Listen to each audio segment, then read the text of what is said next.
This video is for you if you are a successful business owner or senior leader who looks like you have it all figured out, but privately you are exhausted, overwhelmed, and running on a level of pressure that just never switches off.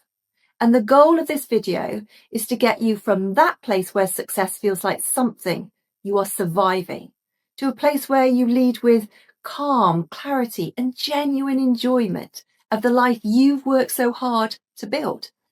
My goal is to give you, in this single video, the understanding and the tools to start rewiring the outdated patterns that are turning your success into pressure.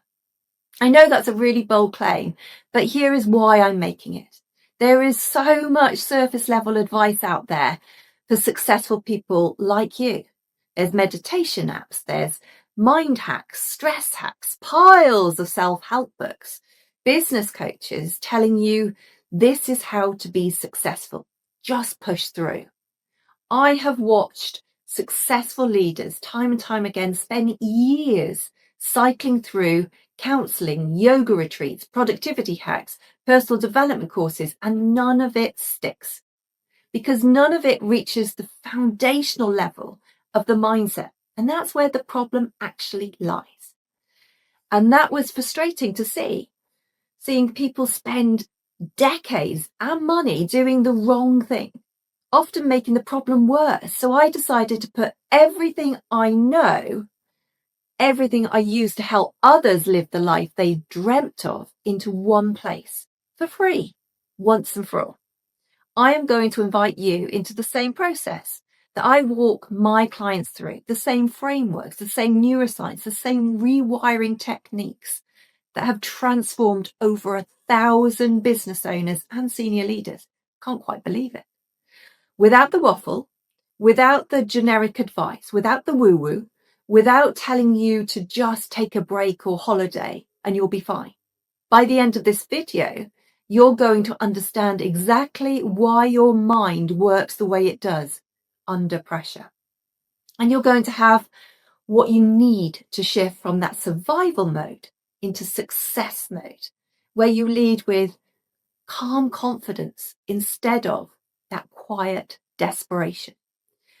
You will be the kind of leader whose nervous system is working for you, not against you. So if this sounds good to you, I would encourage you to save this video right now. Bookmark it because this is the one you're going to want to come back to time and time again. And subscribe if you want to keep learning. Here is what I'm going to walk you through. Firstly, why the traits that built your success now are the same ones quietly exhausting and destroying you. Then what and how are the 3 psychological patterns, perfectionism, imposter syndrome, and people pleasing, how they're silently amplifying your pressure without you even realizing it. Then how the brain's survival wiring keeps you stuck in that overthinking and hypervigilance, even when your business is thriving. Plus the myths and hidden traps that keep high achievers locked in a pressure cycle for years, alongside neuroscience-based frameworks for rewiring those patterns so that success actually starts to feel lighter. Basically, we're covering everything for how your nervous system and your foundational wiring creates pressure and how you can start resetting it. So it's basically everything. By the end of this video, the only thing left to do is for you to go and apply what you have learned. That's it. You will not need another course, another book, or another coaching program to understand what is happening deep inside you and how to change it. You will be taking that control back. Some of you might know who I am, and some of you might not. My name is Nikki Anstey, and the reason I do this work is not just because I studied it in a textbook, it's because I've lived it. I am a practicing business psychotherapist, and I work one-to-one in the room and online with business owners and senior leaders internationally, and with the teams within big businesses. That is where my income comes from. Therefore, this video is not a sales pitch. It exists purely because what I see and do in my appointments every single week is almost completely absent from the free content I see available online. And if you're going to try and transform your mindset on your own, I want you to have the accurate information and done in a way that makes sense, the way it helps me understand it. Let me take you back when things weren't quite as rosy, about 20 years ago. I built a really successful business. I was winning awards. From the outside, everything looked perfect. However, I was being wheeled into the operating theatre almost yearly because my own body was breaking down under the pressure, which I have obviously refused to acknowledge. After all, I was strong. And then came the breaking point. My son was born with a part of his brain missing. His miracle child who defied every medical prediction and gorgeous. And when the nursery told me he was falling behind and I had missed the window of opportunity to get him help before starting school, I was pretty angry. As from the outset, I was quite clear that if they saw anything that was a bit different and he needed help with, then to tell us. But they hadn't liked to tell me as I was in severe pain waiting for yet another back operation. And something in my head physically snapped. I heard a loud pop and I could not carry any more. Since then, I have retrained in everything that worked for me, because a lot didn't, to build on the psychology from my degree, such as psychotherapy, NLP, neuroscience, brain development, hypnotherapy, nervous system regulation, and so much more. I did this for my son and myself, as we had to rewire our minds, and it was the best decision of my life and my son's life. I have now worked with over 1,000 business owners and senior leaders across the UK and internationally. I've been brought in by companies who had already put their leadership teams through every conventional program available and needed something that actually changed the wiring. And it lasted. And I have now become known for one thing. I do not manage just the symptoms. I remove the root causes quickly, so transformation actually lasts. In this video, I want to give you more clarity about why you feel the way you do than you have found in years of searching for answers in books, online, in podcasts, in coaching programs, from counselling that promised transformation and delivered surface level advice that never actually removed the negative feeling or patterns long term. Here is the truth about why I made this. I spent years looking for exactly this content when I was the one breaking down, but it didn't exist. Every resource I found tried to just treat the symptoms quickly, but it didn't last. The stress, the overwhelm, the exhaustion, but none of them reached that wiring underneath, the foundations. So it would come back and the pressure just kept growing. So I built what I wish someone else had given me. I believe that when business owners break free from survival mode, they do not just become better leaders, they become better parents, better partners, more present human beings, more productive, more confident, and happier and healthier people. And that ripples into every part of their lives and the people that surround themselves.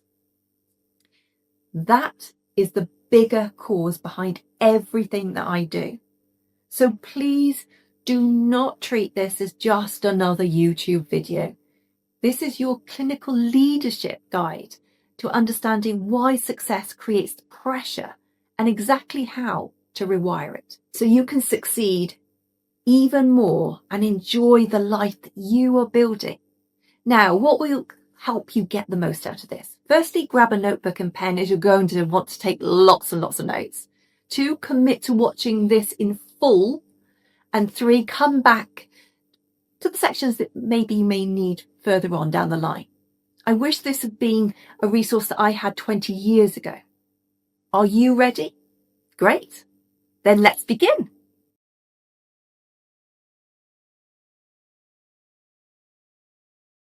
Before we go any further, I want to address something important. Many successful founders and leaders who are feeling exhausted from the extreme pressure that they're carrying resist the word burnout. And honestly, I kind of understand why. Because when some people hear burnout, they often imagine someone who's completely collapsed, unable to function, who is, has walked away from everything. But that's not how high functioning burnout usually works. For most high achievers, it starts much earlier. It starts as extreme pressure, the pressure of responsibility, the pressure of leading people, the pressure of keeping everything moving, the pressure of knowing so many people rely on you. From the outside, everything can look very successful. The business is growing, the income is there, the opportunities are increasing. But internally, something starts to change. Your mind struggles to switch off. Your energy becomes inconsistent and decisions feel heavier and the pressure never really leaves. So rather than thinking about burnout as a label, I want you to perhaps think about it as a spectrum. At one end is the healthy challenge that can be interpreted as positive pressure. In the middle, we have extreme pressure. And at the far end is burnout. Most founders I work with do not identify themselves as being at the far end.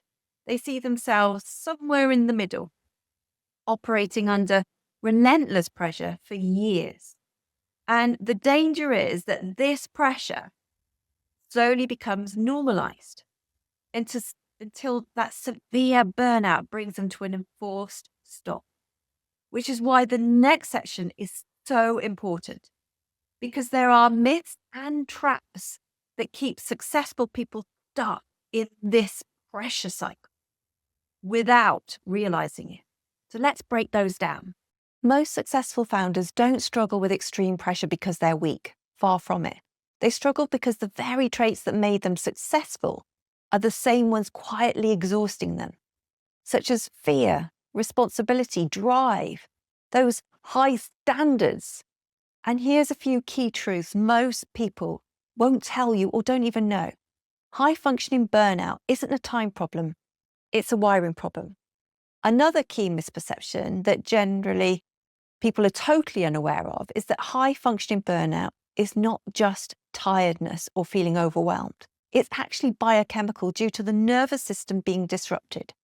Basically, when you get to this prolonged state of stress and exhaustion, your sympathetic nervous system kicks in, which is your fight, flight, or freeze response, where you constantly release adrenaline and cortisol, which are your stress hormones.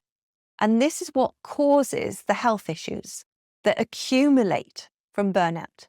And this is how my burnout symptoms showed up for me for years. If only I'd listened and acted on what my body and my mind were trying to tell me, but I didn't. I thought I was Superwoman. And this is why I am passionate about helping people who are struggling, which leads me on to encourage you to please stop just focusing on the symptoms. As if the root is not addressed, you will end up having cyclical burnout episodes, like my yearly operations or annual periods of anxiety and overwhelm, struggling to get out of bed. So what is it within you right now that you are noticing that you do every so often that holds you back, that slows you down and makes you feel fragile? Write them down. Keep these in mind. And as we move through the sections within the tutorial, keep jotting your awarenesses down, because that will help you get the most out of this video and therefore the most out of your transformation. And we'll cover this in more detail as we move on. So in this section of the tutorial, I'm showing you the biggest myths and traps keeping high achievers stuck and why traditional advice just isn't enough.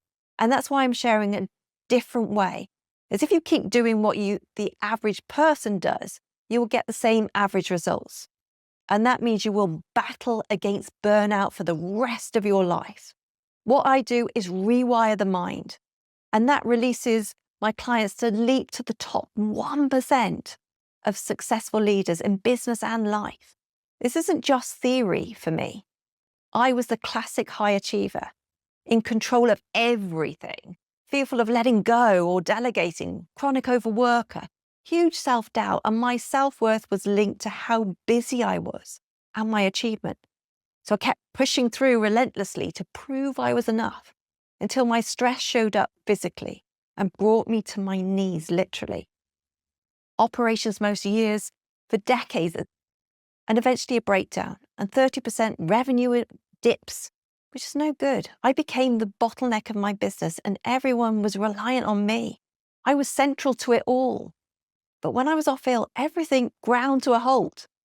And that precise problem was what was exacerbating my need to control. I tried everything to overcome this burnout cycle. I tried counselors, holistic therapies, meditation, training courses, exercise, personal development books. I had masses, podcasts, you name it. But nothing really stuck. Nothing lasted because it was all happening at the surface level, within the conscious part of the brain. That's when I realized you can't out-logic your unconscious patterns. I trained in everything that worked for me and developed the rest. And that's how my proven Rewire method was born. As you've heard, burnout is not just being tired. It's neurological, it's biochemical, emotional, physiological, that slowly rewires how we think in a negative way. Chronic stress keeps your brain in survival mode. When you live in survival mode, your clarity drops, your confidence dips, and your reactivity rises. Decision-making worsens, energy crashes, yet many leaders normalize this as just success. Imagine you had a large tumor identified in your body by a surgeon and you have to obviously have it removed. And when you tell your boss, they tell you, it's times like this that you need to just focus more and work and push through to get through it. This was me 20 years ago. That's what I was told by my CEO. So can you see culturally that that was our work ethos then, that we absorbed without even realizing it? And that's why we need to change.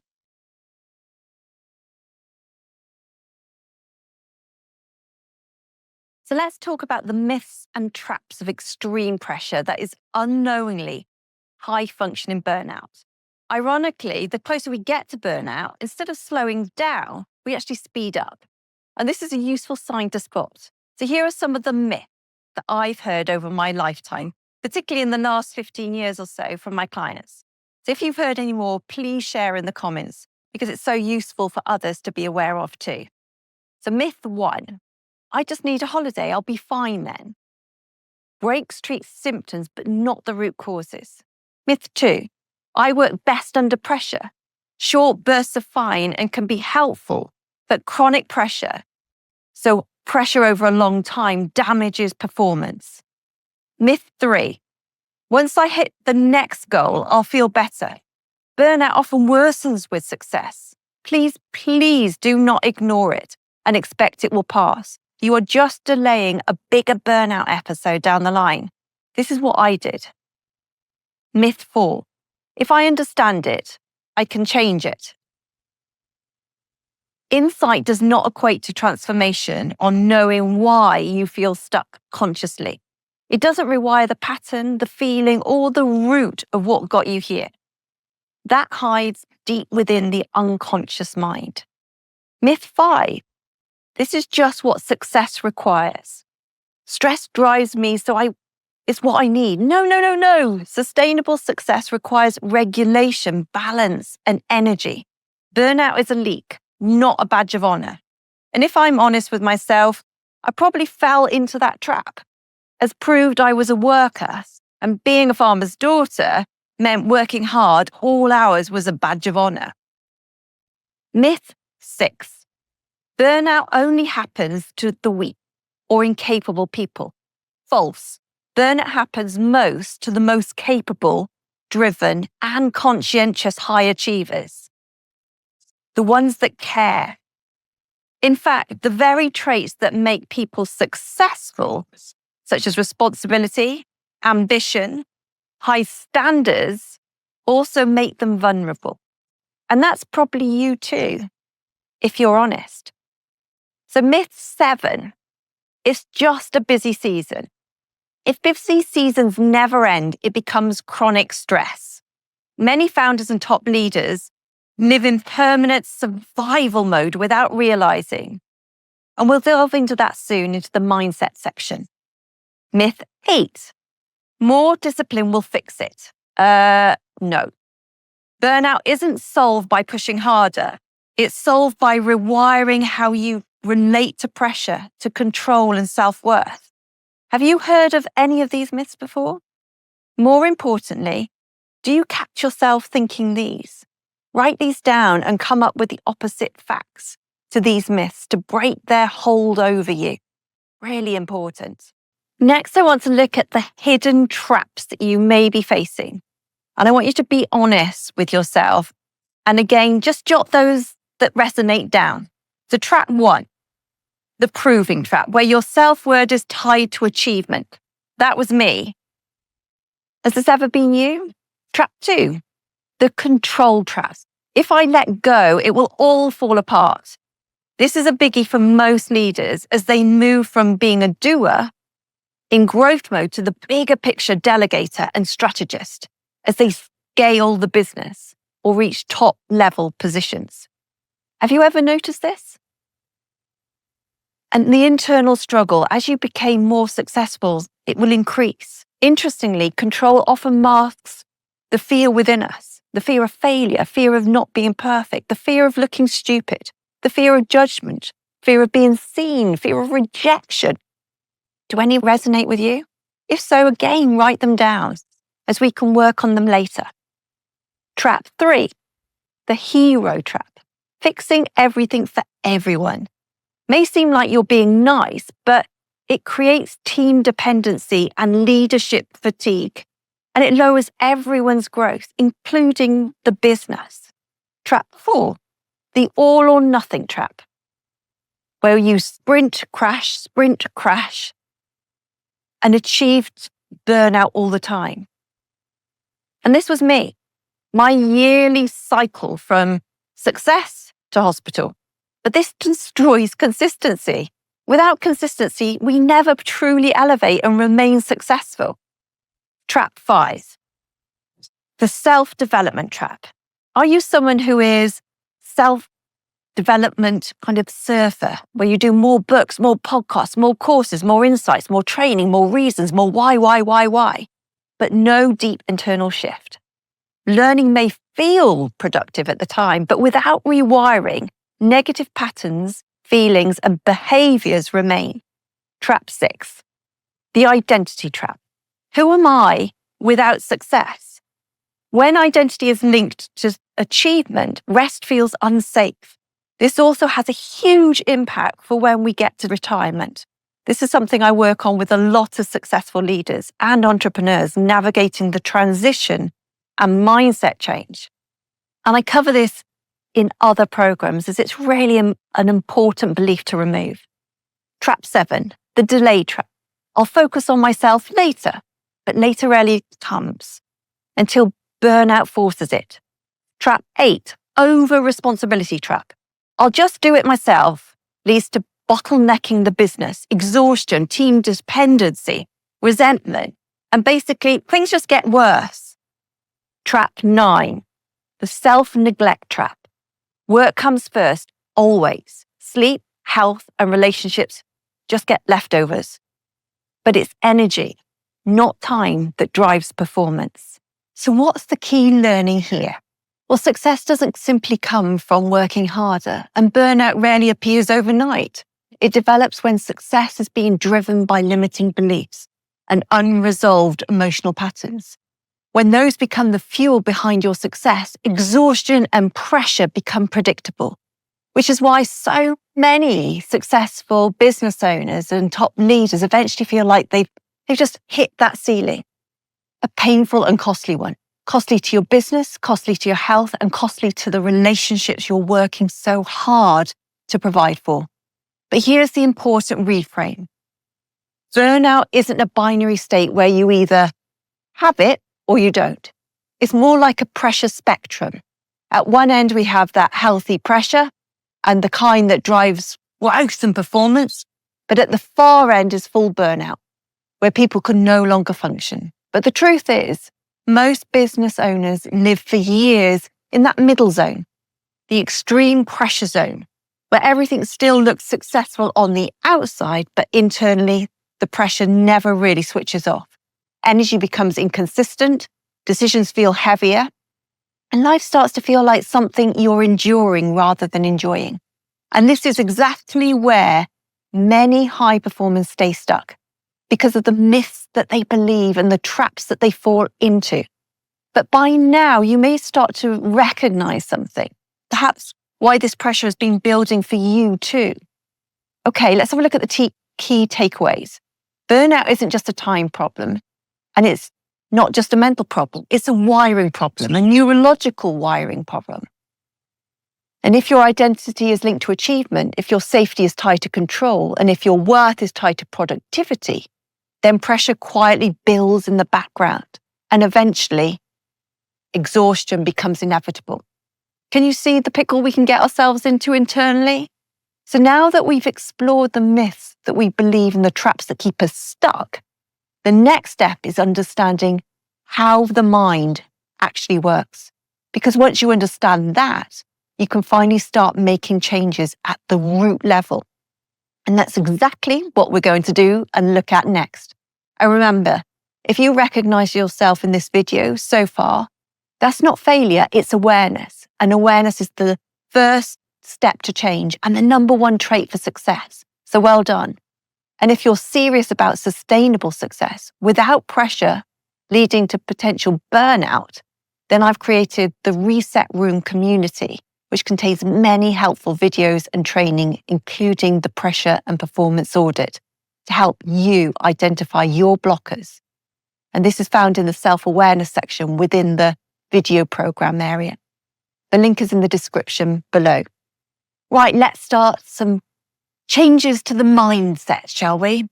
Get ready for a huge learning curve as you're going to understand how you think. So let's get going. Ready?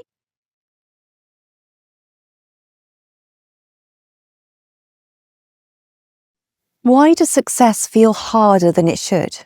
Before we dive into the biggest root causes of burnout, we need to understand something really important about the human brain. Because most high performers believe something is wrong with them. They think, well, why can't I switch off? Why do I keep overthinking? And why does success feel harder than it should? And why am I not enjoying my life that I've worked so hard for? But here's the truth. Nothing is wrong with you. Your brain is just ancient. You see, the modern world has changed incredibly fast, but the human brain hasn't caught up. Deep inside your brain sits a tiny structure called the amygdala, and its job is simple. Not to make you happy, not to make you successful, and not even to make you feel fulfilled. Its job is to keep you alive, pure and simple. So thousands of years ago, that meant scanning the environment constantly for danger, predators, rival tribes, lack of food. Your brain evolved to survive in a world where threats were everywhere. So it developed a system that constantly asks one question: where's danger? Now here's the problem.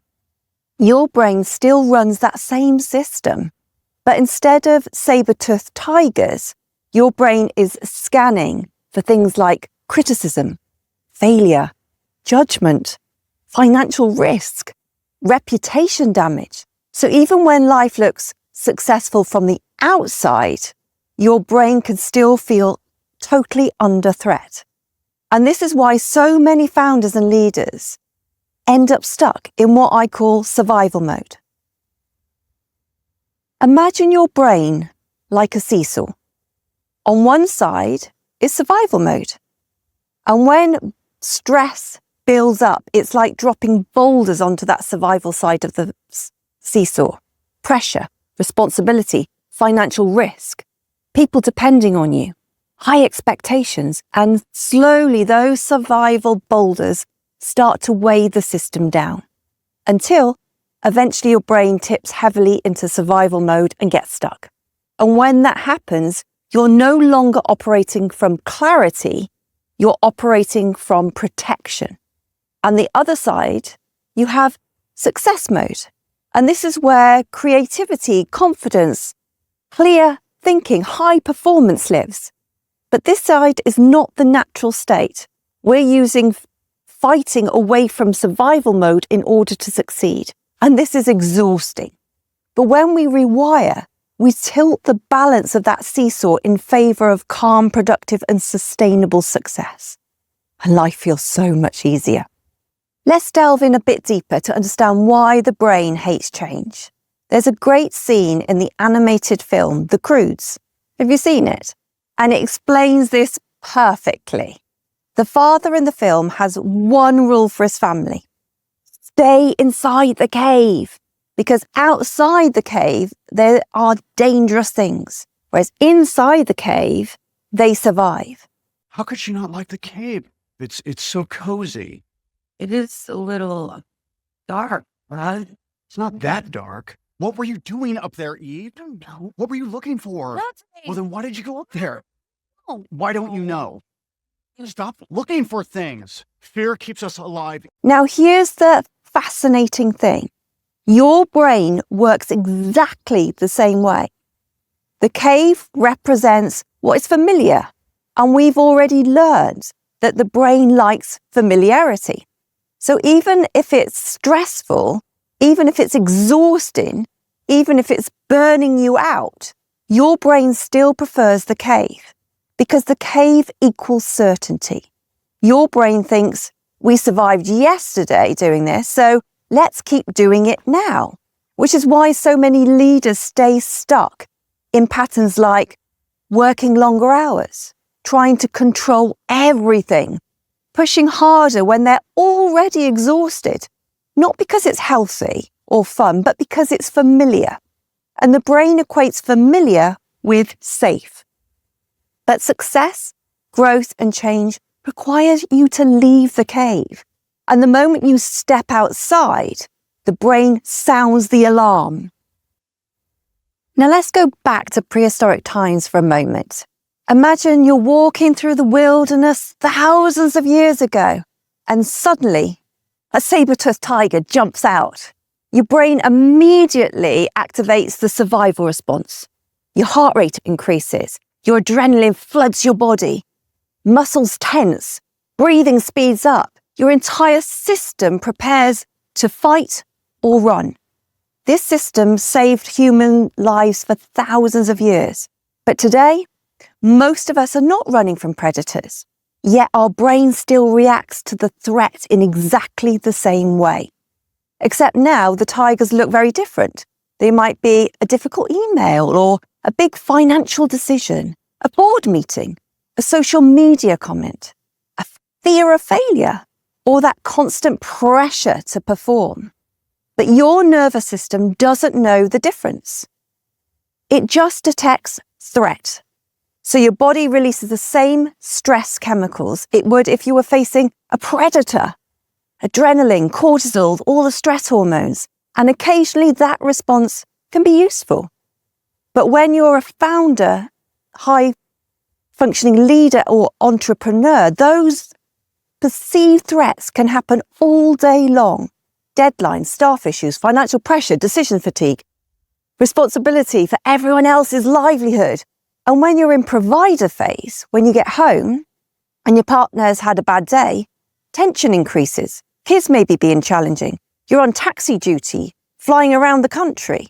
You need to help your parents. There's jobs to be done at home. So the nervous system never fully switches off.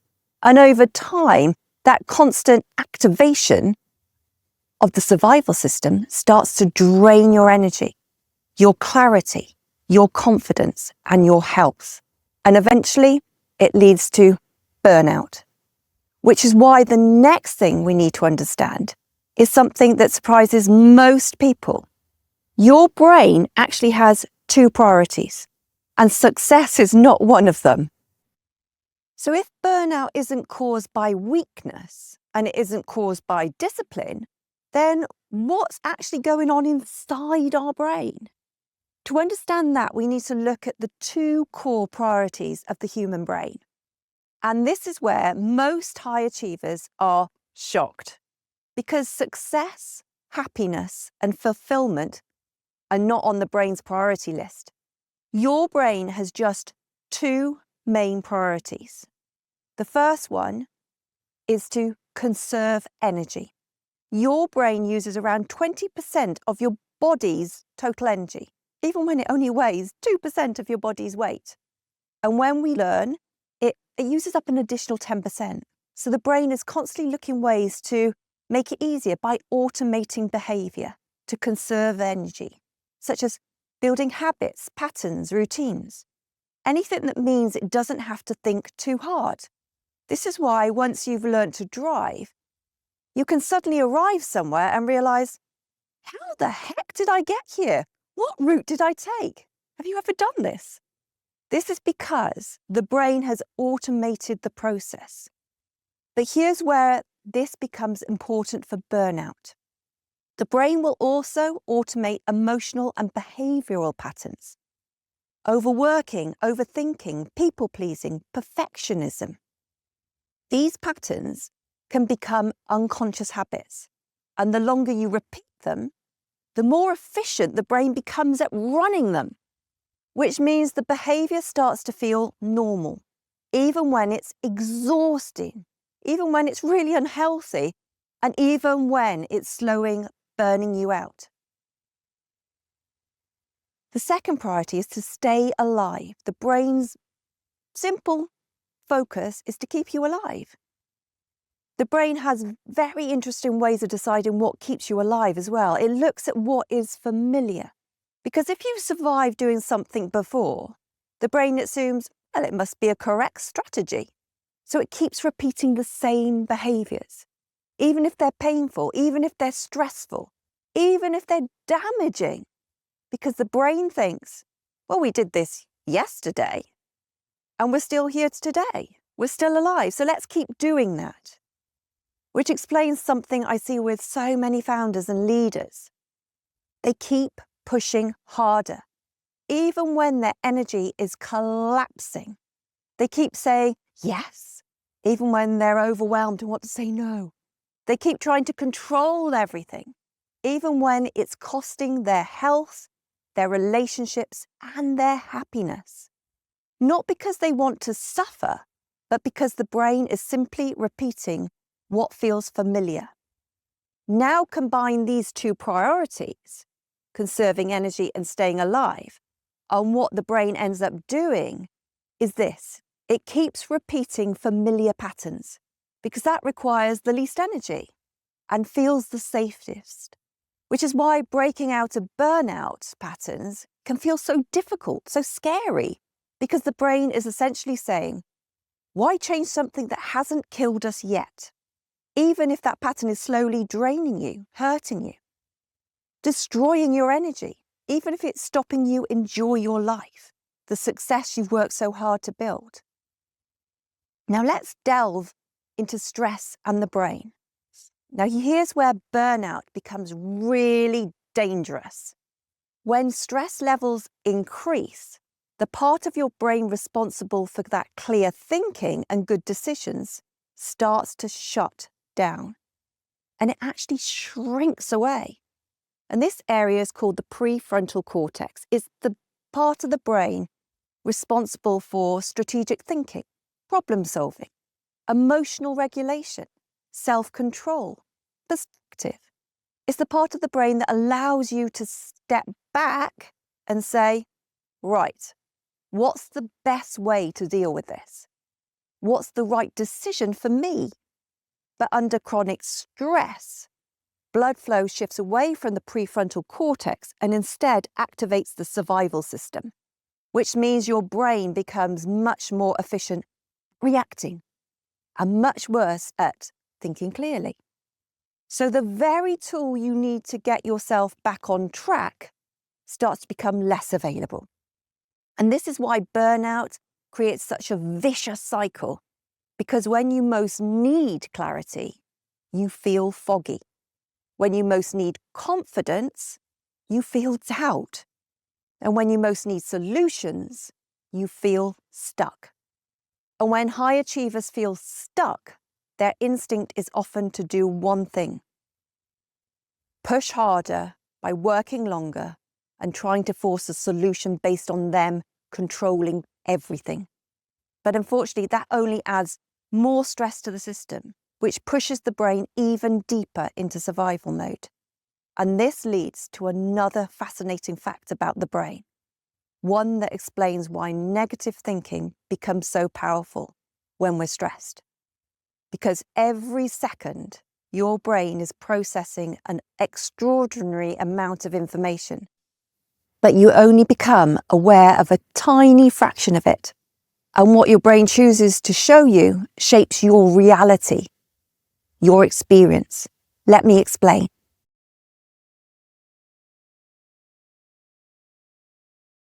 If we look at the brain a bit further, it's really interesting that we are running a rule book that we've started from when we're really young. Before we were 7, we are basically following the rule book that we worked on.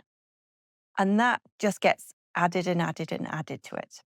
Now, think about your unconscious mind. We know that it's set up in prehistoric times to look for that saber-toothed tiger. So we are looking for the negatives always, because it thinks it's going to keep us safe. And that means when we look for the monsters, imagine this side are your monsters. And they get bigger and bigger and bigger the more we focus on them. So the more we focus on them, the more whys and what ifs we bring to the table about those problems, we get bigger and bigger monsters. They become more and more real. And they feel scary. It feels horrible. And it can trap us in fear. So knowing that we follow a rule book and we're working on it since the day we were born, we are then trying to prove that rule book, because humans like to be right, that we build those monsters up bigger and bigger and bigger. The more time and energy we put into anything, the bigger they get. And we also are quite weird as humans. We like to be able to see the pain, the things that scare us. So we box them off. We put a great big wall around them, and we expect that is going to keep us safe, because now we know where they are and we can look at them whenever we want. And that's what we're going to do. We're going to keep looking at the scary monsters. Now, the bigger the monsters get, don't know if you've got any animals at home, but the bigger the animal, the bigger the poo. And imagine all of this poo coming down into this, making a pool. And we call it the shitty pity pool.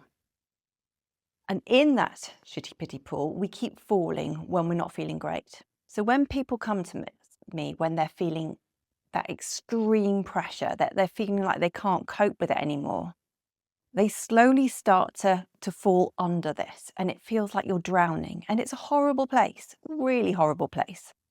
And it is exhausting. So if you're exhausted, that's kind of where you are, because every time you try and get out of it, which you will want to, because the reason why you're in that place is that you're a big person, big character who drives forward and is a really strong, capable person who keeps wanting to achieve. But that is the person that ends up in this shitty pity pool. So in order to keep those monsters there, we've got a wall that we contain them with, and they are the reasons why and what if that we build to keep those monsters there. We then get stuck in that pooey pity pool, and we are trying to get away from it. Now imagine your mind is like a water park, and you have the chance to go up any slide and enjoy the ride. But the trouble is, we climb up those steps, and they're quite tiring, aren't they? And we get to the top and we think, oh, right, I can go anywhere. That's exciting. But I'm just going to check, where's that horrible pooey pool? Where is it? Where is it? And the more we look, we destabilize ourselves and we fall down the slide that takes us back into that pooey pity pool. And it feels horrible. So we pull ourselves back out and we climb to the top of the slides again. And we think, right, I am not doing that again. But I'm just going to check to make sure that I go down a better one, then I'm not going to go into that pooey pity pool. So we look again. And we don't even realize we're doing it. This is all unconscious. as well as often conscious, but mostly unconscious, and we fall back down it. By now, you've got a slick slide of a show that when you get to the top, you have no ability to look at anything. You slip and you fall back down it. Those are the neurological pathways that are working in your mind. You keep falling down this process. My job is to deconstruct those slides, to help you form new slides that take you to beautiful infinity pools with beautiful views. And it just feels fantastic. So you enjoy the ride and you enjoy the scenery getting there. Now, what happens with the mind is that we focus very much on what we don't want. We are rubbish at knowing what we do want. And that's where we need to make a change. So now we understand how the mind's working. You'll understand if I throw my hands that way, I'm talking about the monsters, the pity pool, and also the reasons, that wall of reasons why we need to do something or not do something. And that brings me on to the contract for success. So this is a verbal agreement between you and me about how we're going to move forward. Okay? So the first quote that I need you to be happy with is, if you're unable to change what's around you, then you need to look and work out what you need to change in yourself. We can only work with what we can control. So we can't keep blaming everybody else. We can't want to change everybody else. It'd be nice if we could, but we can't. We've got to work on us and us alone. And that starts with our focus. And so this one, if you're unable to change what's around you, then you need to look and work out what you need to change for yourself, is summed up really beautifully by a really horrible situation over in Africa. There was a village there and ISIS came in, and you can imagine the terror and the fear that was going through everybody. And there was a priest that lived on site, and he had a bit more of a substantial property. So he thought, if I could save a few teenage girls that I know would have an awful experience, then that would be really good. I'll grab hold of them and I'll do my best to look after them. So he grabbed 6 of these teenage girls that were trying to find cover and hid them in his bathroom, put a great big wardrobe over the top, and just prayed that that would keep them safe, and told them to be quiet. Now, those girls could hear all that was happening outside. They could hear gunshots, screaming, shouting, and in their minds, their rule book was horrendous. Every gunshot, they imagined it was their mum, their father, their siblings, something horrific. And you can see why they did that. But their rule book got bigger and bigger and bigger in the negatives. They could also hear them starting to ransack the house, thinking, well, what's going to happen when they find me? And so the fear that they must have been feeling must have been horrific. Again, their rule book getting more and more negative, bigger and bigger and bigger. So what their reality was that they were safe inside that bathroom. But in their mind, the reality was very different, because what we imagine, we can't distinguish between reality and imagination. So their brain felt that they'd gone through all of the horrific things that they were writing in their rule book. And out of those 6 girls, there were 5 that were very focused on proving why there were problems, and what if that happened, and what if that happened. And so they got more and more stuck in that pooey pity pool. And it felt awful, and you can understand why, because it was a very scary experience. Now, after 3 days, ISIS left, but left two scouts to keep an eye on them, because they were very annoyed that these girls they couldn't find them. And nobody could know that they were there. They were hidden away. And those scouts stayed for 6 months. Horrendous, really terrifying for them. And in that moment, well, in each moment of those 6 months, out of those 6 girls, 5 of them focused on proving why the monsters were real, why it was out of their control, and why it was no point carrying on. Really terrifying. However, one girl decided she wasn't going to do that. She was going to move forward and have the best life that she'd ever had when she got out. She was going to make a difference. She was going to learn and grow, and she was going to do something worthy. that was going to allow her to feel like she's putting something back. She came out after the 6 months full of the joys of spring. And the other girls, as you can imagine, were in a really awful state. And yeah, just terrifying for them. But this story proves that it's not about what your environment and reality is. It's about what you focus on. Those girls all had the same outcomes. Nobody was actually hurt, thankfully, their loved ones. But in their head, 5 of them focused on all of the negatives of what they didn't want and why it was a problem. And the one girl focused on solutions and how she was going to move forward and make her life better. Their feelings were very different. So I need you to start thinking, in any moment, am I focusing on what I want and how I'm going to get there? Or am I focusing on why I can't get there and why it's a problem and why it's out of my control and why it's bad? If that's the case, that's why you're feeling rubbish and that's why you're stuck in that pooey pity pool. Okay? So that kind of covers that. We've got to take control of ourselves, whatever the environment is. Next one, if you're fed up with the road you're traveling on, you need to change direction and travel on a new one. That sounds really obvious. But there are many people that come and see me and they are very focused on proving that they have to keep doing what they've always done. Oh yeah, no, I definitely want to change. But I got to do this on a Friday because that's what I've always done. Oh, I got to do that because that's what they expect. Oh, I got to do that because I'm a mum, or I've got to do that because, well, I'm a business owner and I can't take time out for myself. If you're going to keep repeating the same things that you've always done, you're going to get the same outcome. And that is Einstein's quote of insanity. No change will happen if you're intent on still doing the same thing. You have to do something different if you want a different result, if you want the infinity pool, if you want to enjoy your life in a successful way long term. So out of those, if you are up for all 3 and say, yes, you're ready to make a change and you want to do something different, then you're in the right place. And let's move on to the next. So what is reality?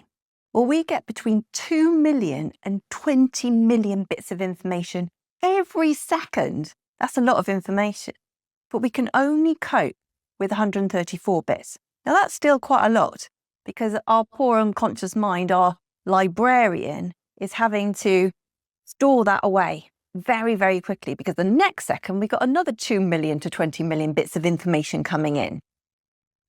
And those 134 bits tend to be the negatives, the things that we don't want, the scary things, the monsters. And that creates that negative pattern. So those 134 bits are negative. Okay, so that's the first thing we need to know. Now your librarian, your unconscious mind, has got to store them. Now, what we are storing is based on our pre-7-year-old self, really, because we have started to complete a filing cabinet system, which is based on when we were born all the way through to when we were 7, and then we just keep adding to it. And that's the scary thing. If I told you that I was going to help you by bringing in a 2-3-year-old to sort out your life and tell you what to do, you think I was mad. But we are doing that all the time because our unconscious mind is equivalent to a 2, 3, 4, at best a 7-year-old self. So those 134 bits then get stored in filing cabinets that were being set up by our very young child. And it will grab hold of things and think, oh, that feels a bit like, oh, let me have it open that. Oh, that feels a bit like when I was at school and that person stopped speaking to me and that was awful. Let me just open it. Oh my gosh, yes, it's real. Oh dear, it's all disaster. Lock it away and we think, oh no, and we feel awful. So we distort it. So what we're doing is we're deleting most of the information and we are then distorting it into something that it isn't. And then we feel it. We also generalize.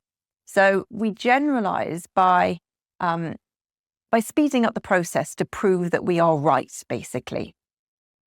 And we use words like always, every time, never, no one, everyone, anything that kind of builds up that wall that surrounds those monsters, those limiting beliefs and that proof that what we think is right, then we use a generalization. So it's a bit like, instead of building that wall one brick at a time based on each actual experience, we find that too long. It's just not quick enough to prove our rule book. So it's almost like we slap up a load of concrete against a bush or something to build that up and to make that wall bigger much quicker than doing one brick at a time, one reason at a time. So I need you to catch yourself with your generalizations and think, what am I saying to myself? Because what you say to yourself, you will believe. Now, how do we do that? The deleting, distorting, and generalizing. Well, we use these filters. Language I'm going to talk about on the next page, but first we're going to look at memories.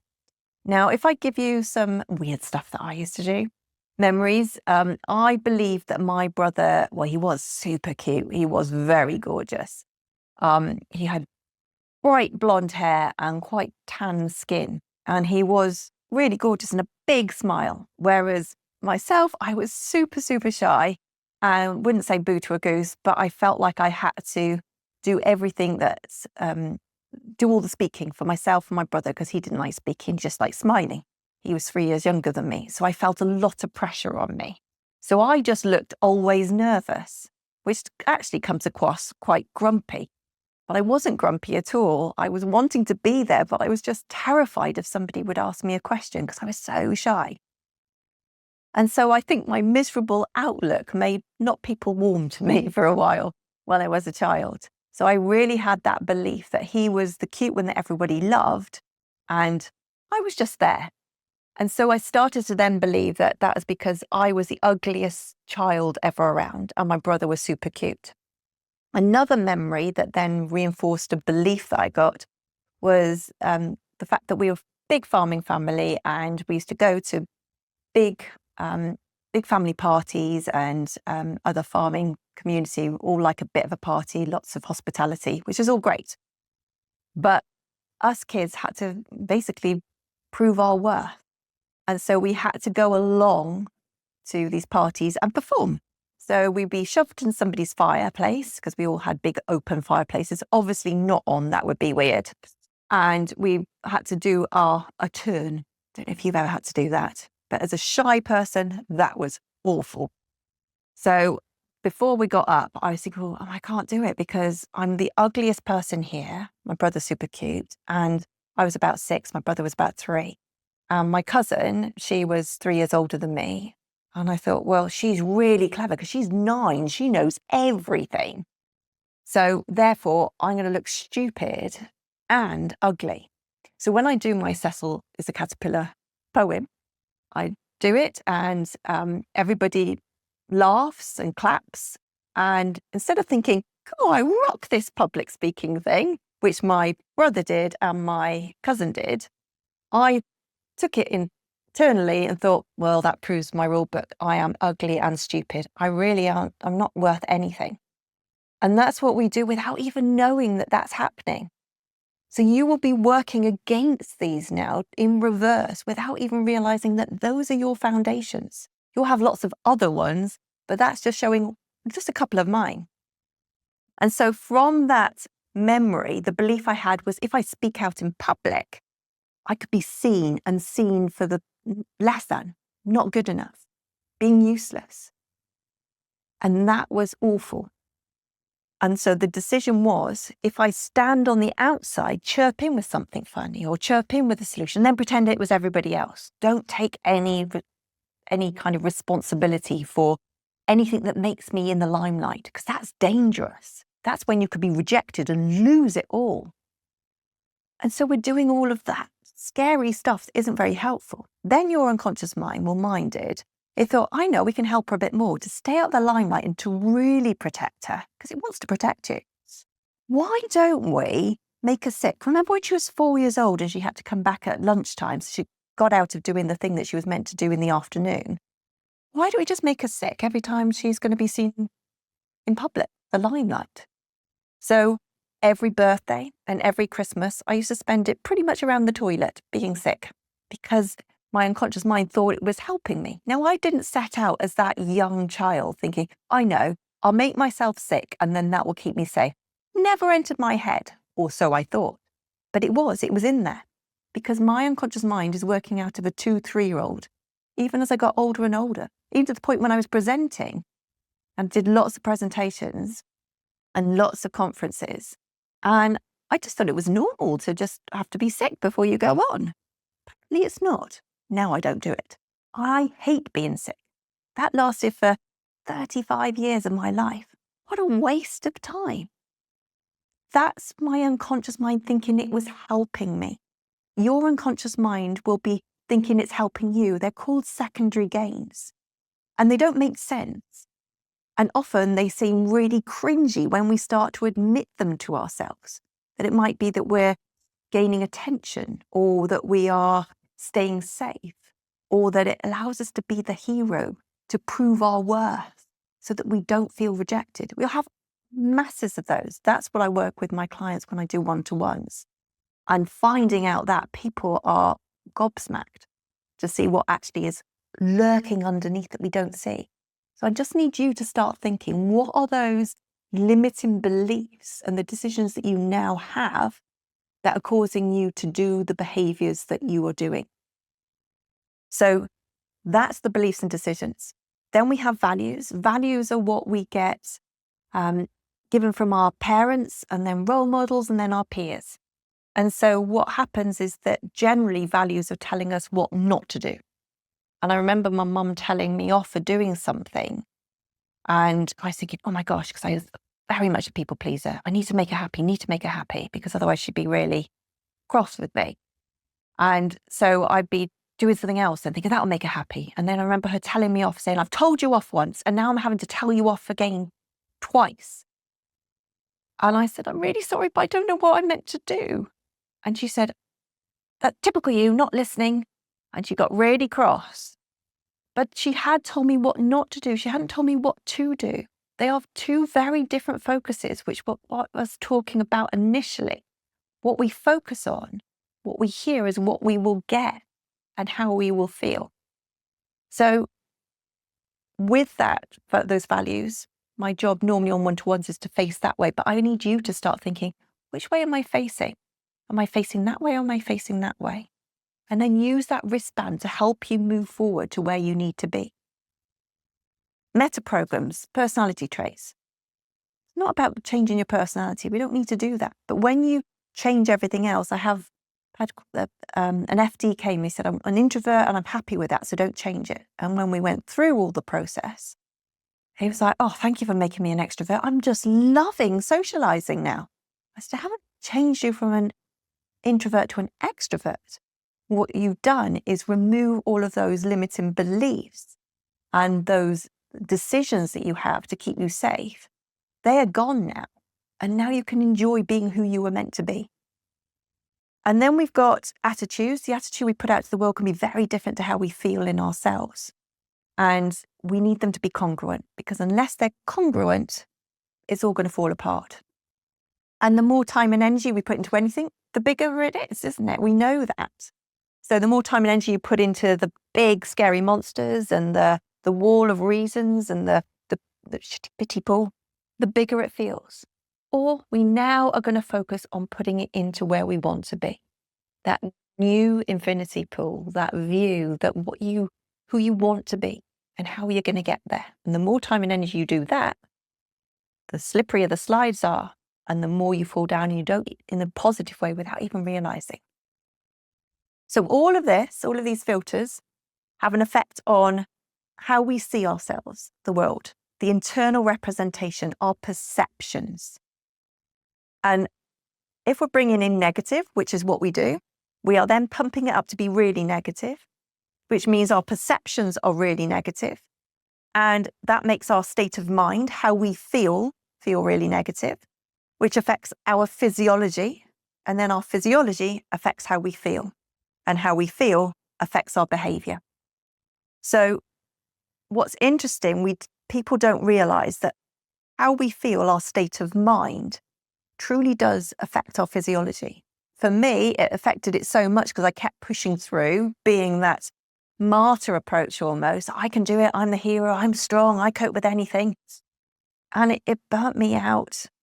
That extreme pressure had gone to the highest side of the spectrum of burnout. And it was awful. And it led me to be in hospital every 9 to 12 months for over the really 10 years. Not a great situation to be in. And I want to make sure that people don't do that. They don't have to keep having operations. I had endless gynae operations and endless back operations, and it wasn't fun. I didn't realize, I knew the mind-body connection was powerful. I didn't realize it was that powerful. So when we change that 134 bits using your wristband and you focus on the positive possibilities and what you want, then start tweaking those, which I do at an unconscious level, but just being aware of them, as we know is the number one trait for success, that will help you. And then that affects how we perceive the world. So you're going to see it in a positive way. We're putting in positive, pumping it up to be positive, perceiving it to be positive, feeling positive. Your body then producing the right biochemicals, the right hormones, and getting rid of those stress hormones and everything else that is then causing the problems.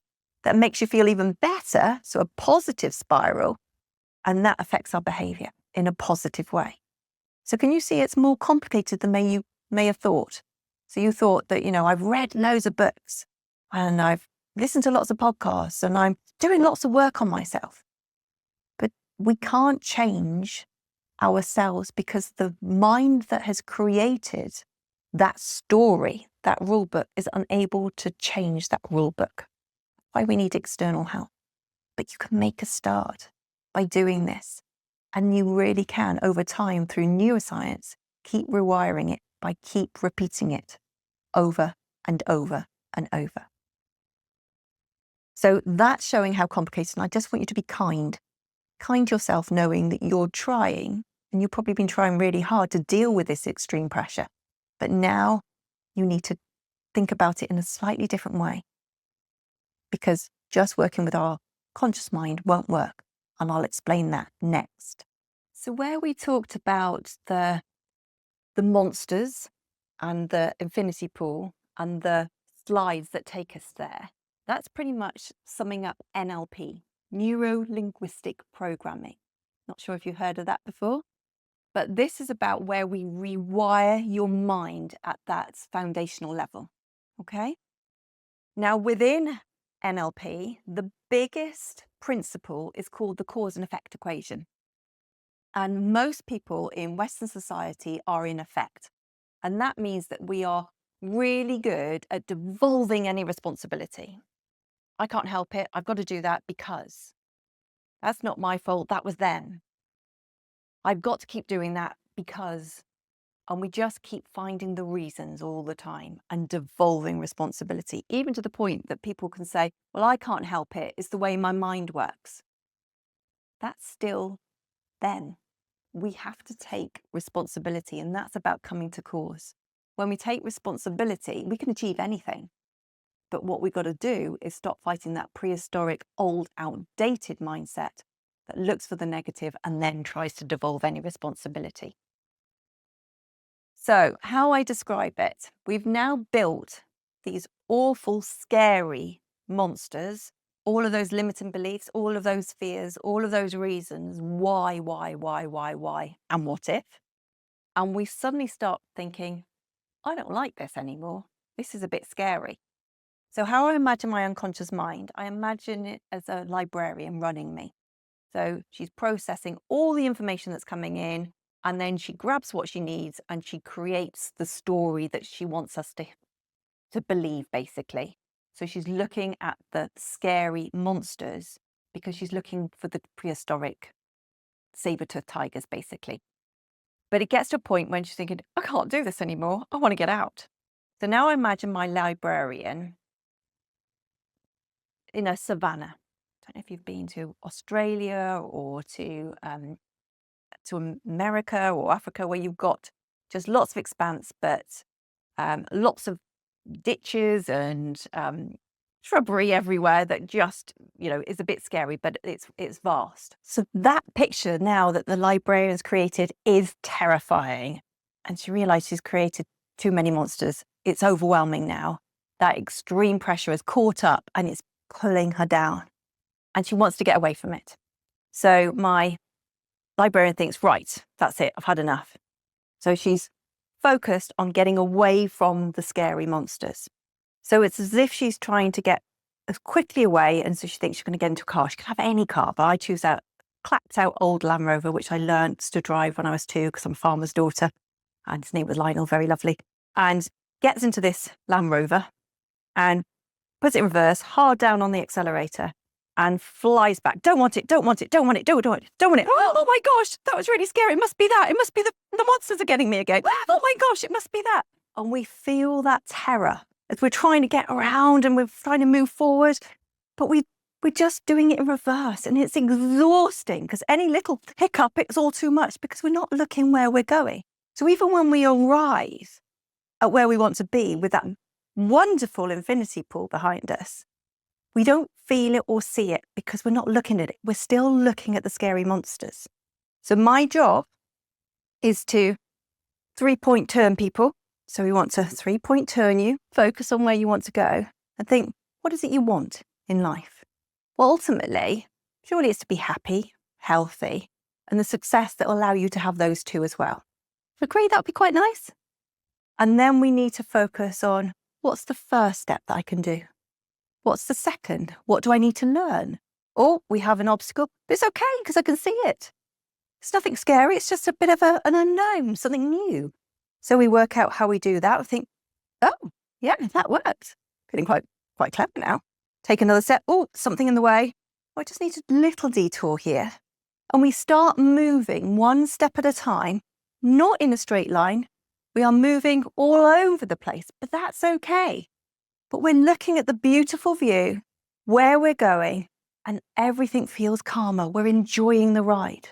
That's my job, to stop you going in reverse and allow you to see where you're going so you enjoy your life where you are now, rather than the extreme pressure of just waiting to retire or waiting to the holiday to start relaxing and enjoying your life. You can have it all when you focus that way. So let's look at this in more detail. So if we look at the iceberg analogy, it says that I used to think that the 10% of the iceberg that was sticking up above the water was like the conscious mind. And then the 90% below the water that causes all the devastation and destruction and sinks us in that pooey pity pool is the unconscious. Now we know that the conscious mind is only about 1 to 3%. Tiny. So there's bit of a dispute, but basically it's a tiny, tiny part of who you are as a whole. Whereas our unconscious mind, which has no logic, no rationality, is 99 to 97% of who we are. It pretty much is running us. And what's interesting, people then think that, working on the mind is just a bit woo-woo, bit woolly. It is literally the difference between being a success or letting extreme pressure take over and failing. Because we need to move from survival into success mode. So what does the unconscious mind do? Well, we know it does most of who we are and what we're doing. So pretty much whoever you are, that you're not thinking now and now and now is your unconscious mind. So it stores all our memories. Well, you think that's brilliant. But now we know that we are looking always for memories and holding the memories, like my Cecil is a caterpillar theory, from way back when we were younger. And that was a negative. We look for the negatives. And even if we have a positive, it organizes our memories. And so it will cross-reference it with something really negative. So it's really hard when I ask people to think of something really positive for them to think. They say, oh, right, what did other people say?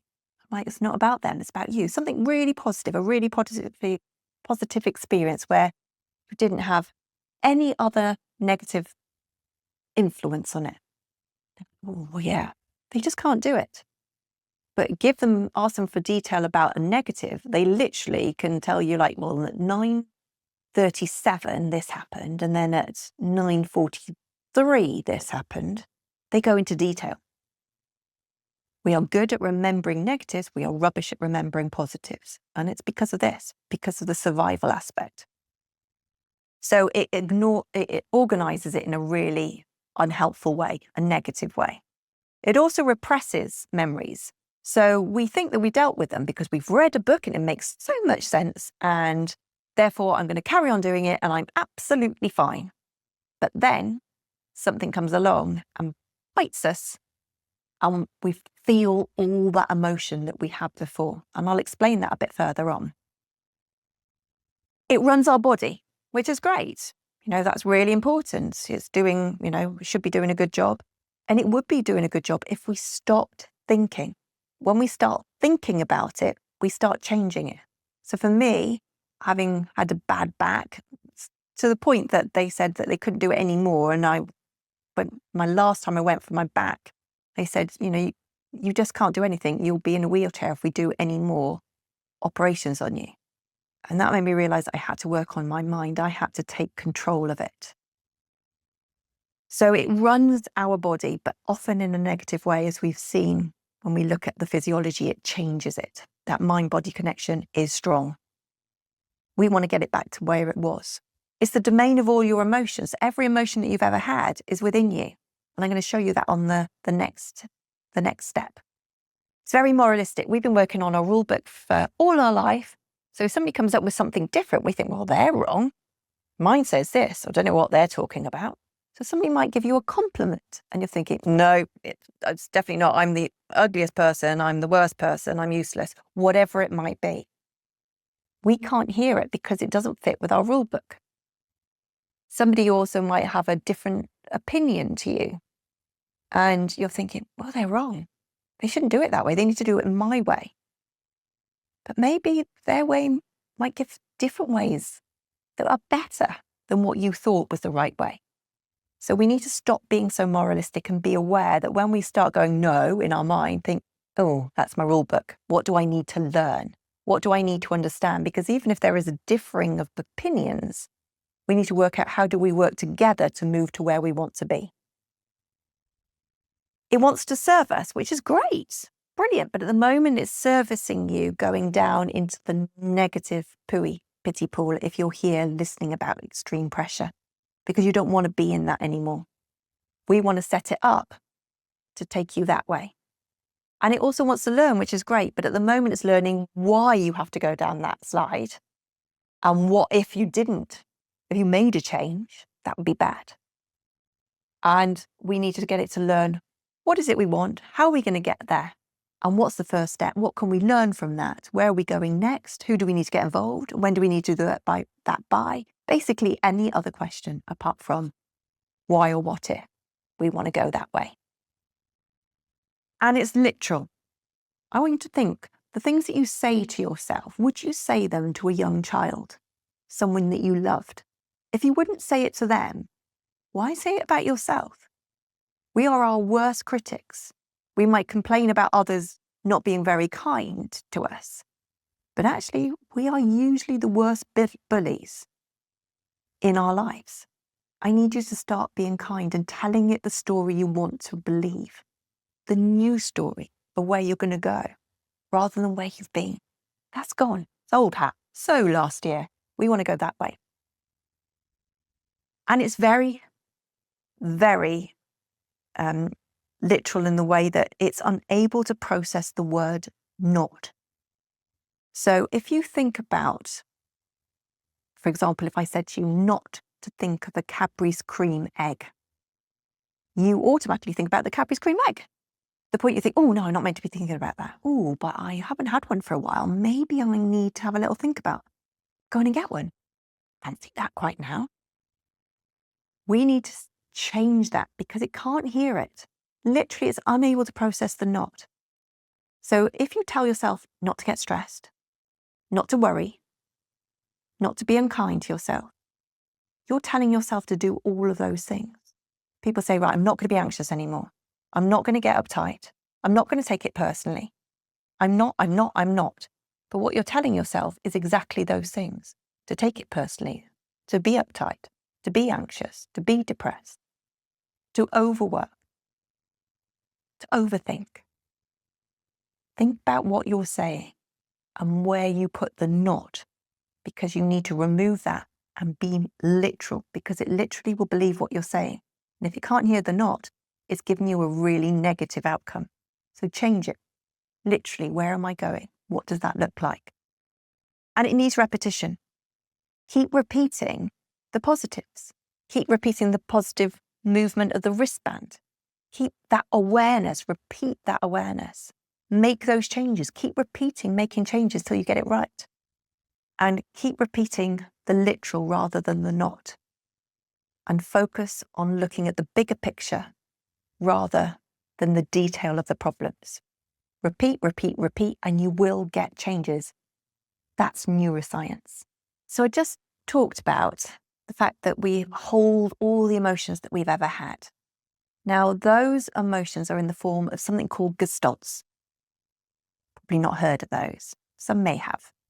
And Gestalts are basically designed from a psychotherapist over in Germany called Gestalt. And they hold all of our emotional memories. And the key Gestalts, the negative ones that I get rid of for my clients, are anger, sadness, fear, hurt, and guilt. They are the 5 primary ones that make up everything else. But there is also a standalone called shame. And that's when we feel less than, we feel defensive, when we take things personally, and we can become reactive. It's kind of like the naughty one that runs in and out. So those are the 5 that we need to get rid of, and shame. And I do that using timeline therapy, which I mentioned before when we were doing the cause and effect equation. So it's about getting rid of the rubbish that we are balancing ourselves on, and then we can insert all of the good. But I need you to be aware, even if you're doing this yourself, that these Gestalts are the reason why you're feeling the way you're feeling when that extreme pressure gets too much. Not your fault, it's these cheeky things. So the first one that you will ever have had will be, say, anger. Well, you won't remember. You would have been maybe in the back of the car and on a motorway, and you were hungry, and you went from 0 to 100 in anger, and it was really cross. Very normal. You're a baby. That's what happens.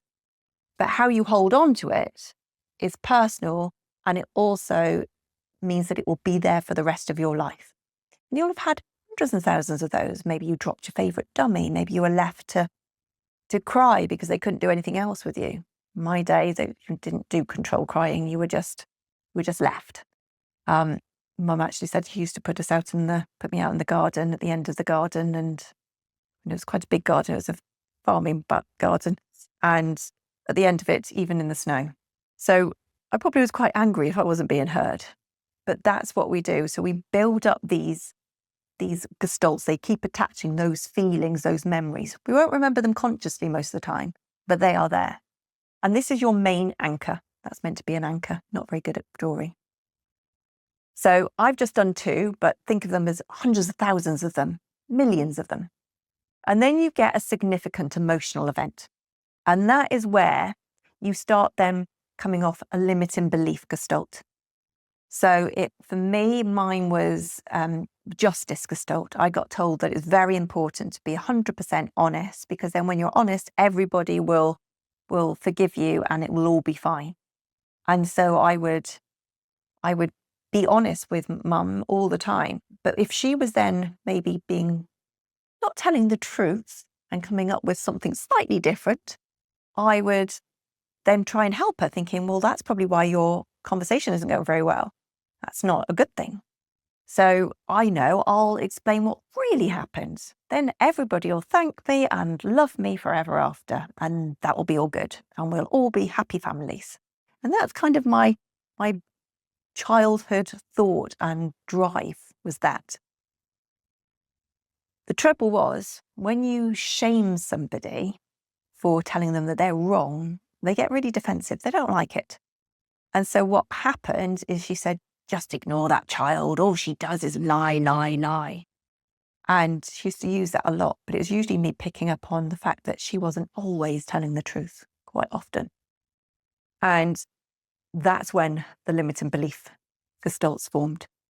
They got longer and longer and longer because I needed to get justice to prove what was right and wrong. That was my driver. And I thought that was a good thing because surely honesty was important, but I wasn't doing it the right way.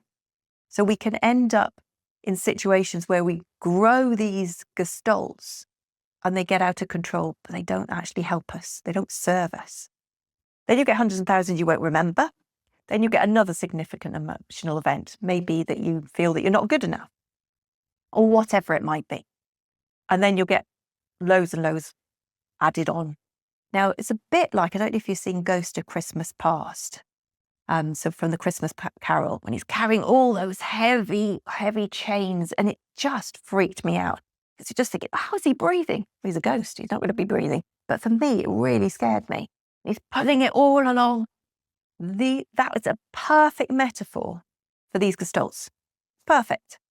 That's what, when we're in that pooey pity pool, it drowns us because we've got all of those Gestalts on top of us and we feel really sorry for ourselves. We feel angry with ourselves. We feel all sorts of emotions because we are stuck there and trapped by these Gestalts. And we don't just put on one in that moment.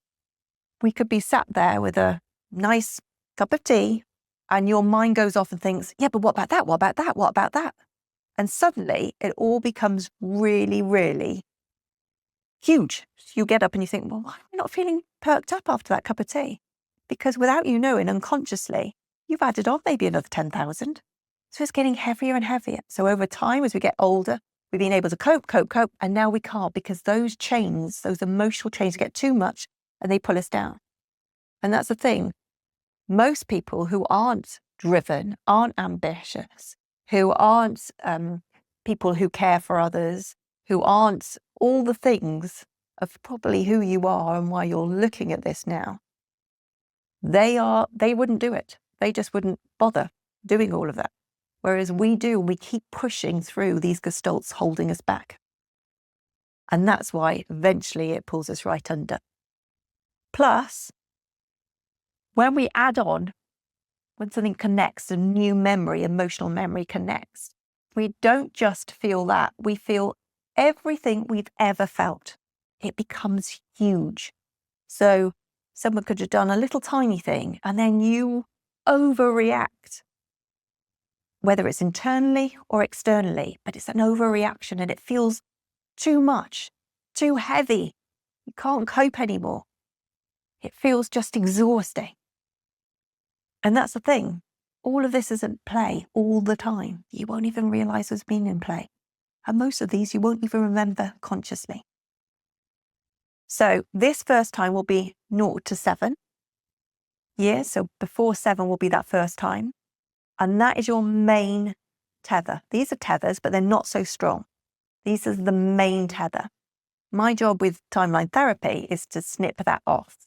And when you snip that off, it literally, imagine they've got hot air balloons and you snip that tether off and they all start floating away. And a lot of these smaller Gestalts, these limiting beliefs pop too. So when you go back, people think, did I say that? Because that just doesn't sound like me anymore. We change and we don't realize when we get rid of these, it's so freeing. But I need you to be aware that if you're feeling this way, it's not your fault. It's just all of this that's been acquired over time. And the older we get, the harder it becomes. The more emotional experiences we've gone through, the harder it becomes. The more we overthink and overanalyze and look for the problems, the longer these become. So I want you to be aware and start realizing that we have to make a change in order to get rid of those and free yourself to do what you need to do. Hope that makes sense. So you're learning so much about how the mind works. Let's have a look at the evolution phases of where we're meant to go, but what happens when we get stuck. So at A is when basically our neurology and our environment work together. We seem to be able to cope with what's going on. We might not be doing it right, but we're able to cope somewhere. And then we carry on doing what we've always done. And that's when, if it's not right, it starts to then at B, start to feel uncomfortable. So we think, well, why is that happening? I know I'll do a lot more of that because it used to work before. So why am I not feeling right now? And we do more and more of it. And the problem is, then that lurches us down into C, where we feel in crisis, we feel out of control, but we are actually starting to transition. Now, what a lot of people do is they think it's a bad thing and they run away. They go back to B. And people ping from B to C all their lives. And it's exhausting. I get 80-year-olds that come to me and they say, I can't believe that actually I can feel different. I didn't know there was another way. A lot of people wait till after retirement to have help because they thought it was just the fact that it was work. It wasn't work. It was what's going on here. It was all of those Gestalts. And what happens is the way that they were thinking was wrong. And so when they retired, they still felt that same way because it was heavy. And they kept following the same patterns, pinging from B to C. So if I give you an example of mine was people pleasing. Mine was to make sure that mum was happy. I needed to make sure that she was the priority rather than myself. So I did that wherever I went. So when I, at A, was probably at university and then traveling, and people really liked me because I was people pleasing. I was making sure that they were all right. I remember when I got to Cairns and I would run out of money virtually and I needed a few jobs to get going again. And somebody was needing some money and I gave it to them because that means I'm safe. And it worked really well for me then. It gave me a secondary gain because people did really like me and I was looked after. People went out their way to look after me. The locals were lovely. I got jobs. Everybody was really kind and really supportive and made me feel great. But I was people pleasing. That's not sustainable. And so at B, I'd worked up and I'd gone on to higher levels in big corporates and I was doing really well. I was reporting to the CEO and it was going well. I had lots of teams and life felt like it should be feeling good because I had what I needed. But I didn't because I was still running around, collecting people, looking after them, cooking for them and saying yes to everything when really I should have said no. But I didn't know how to say no because I thought that was dangerous. I also set up my own business. I did all of that. And I was trying to get pregnant and failing and going through all of that side of things. Then we lost a child. Then we had another child that they told us we needed to terminate, but we said no. It felt different. And luckily we didn't because he's doing amazingly. And he's at GCSEs now. So it's a little bit tricky, but he's incredible. But all of that's going on. And I'm still, again, picking people up and making sure that they're all right and bringing them back and looking after them. It wasn't conducive to me being all right. It was making sure everybody else was all right. And so I kept going down to C. I'd have a gynae operation. Then I would go back and recover and carry on doing what I used to do. Another gynae operation, go back, recover, then carry on what I was always meant to do. And then went into a back operation, then another back operation, another gynae operation. And I pinged all the time. And that went on for years. And that wasn't helpful until the point that my unconscious mind was like, God, what do we have to do to make her kind of make a change? She's not taking the hint. And that's when it properly burnt me out. It felt like something popped in my head. And I thought, I just can't get out of bed. I don't know how to do this anymore. I can't do it anymore. If you don't listen to what it's telling you, it will bring you to a forced stop. I suggest that you do something different before you get to that stage, because I'm really passionate that people don't go down the same route as me, because then you have a weakness and then you always have to be looking after that rather than being the person you're meant to be. Is anything worth that? But when we rewire you, you can feel however you want to feel, irrespective of what's going on around you, when you make the right choices. So my job is to move people when they come for one-to-ones from the B to C to the new D and new A. But if you carry out everything we are doing and you follow it through and you keep repeating it and doing what you've learned, you too can get to there. It might be slower, but it will be there if you follow it every day. But you'll make changes straight away by just taking a few of these key bits that we talk about. But now you can see why you're probably doing that. B2C, if you're not feeling very comfortable or that you go into crisis, panic attacks, it can be, very teary, exhaustion. It can be feeling like you're withdrawn from the world, getting irritable, getting quite angry, snappy, people distancing themselves from you, problems with relationships. That's when we go there, and then we get back up a bit, but then we keep doing it. We want to change that.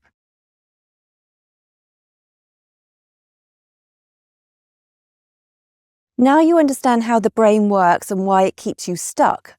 Let's look at the 3 patterns I see in nearly every high achiever heading towards burnout. And please, if you think this will help someone else in their career, business, health, or life in general, please share for their sake. Remember, 1 in 4 at any one time are struggling with a mental health issue. That means out of 20 people 5 are struggling right now. Sharing could save someone today and realize they aren't going mad and they aren't weak. See you in the next section.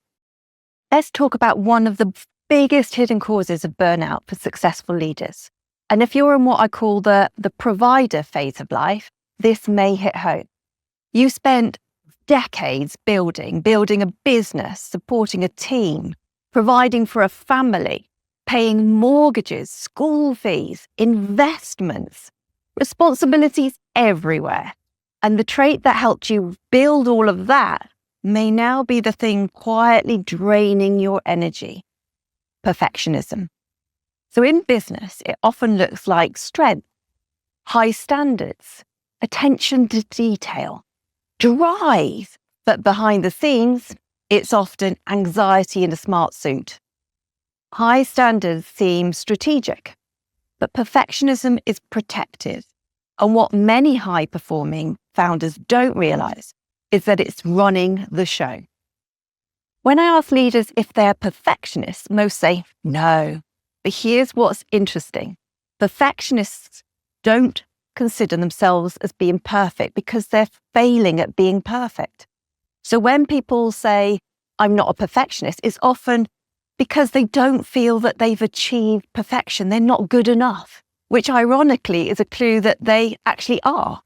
So instead of labeling yourself, let's just test it.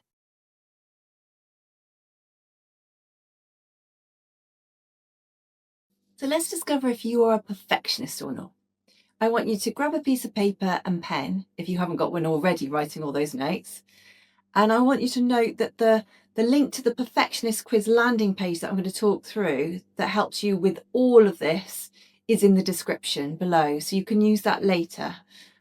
Or you're welcome to pause this video and head straight there to do it now. Or you can work with me on it first. So let's begin.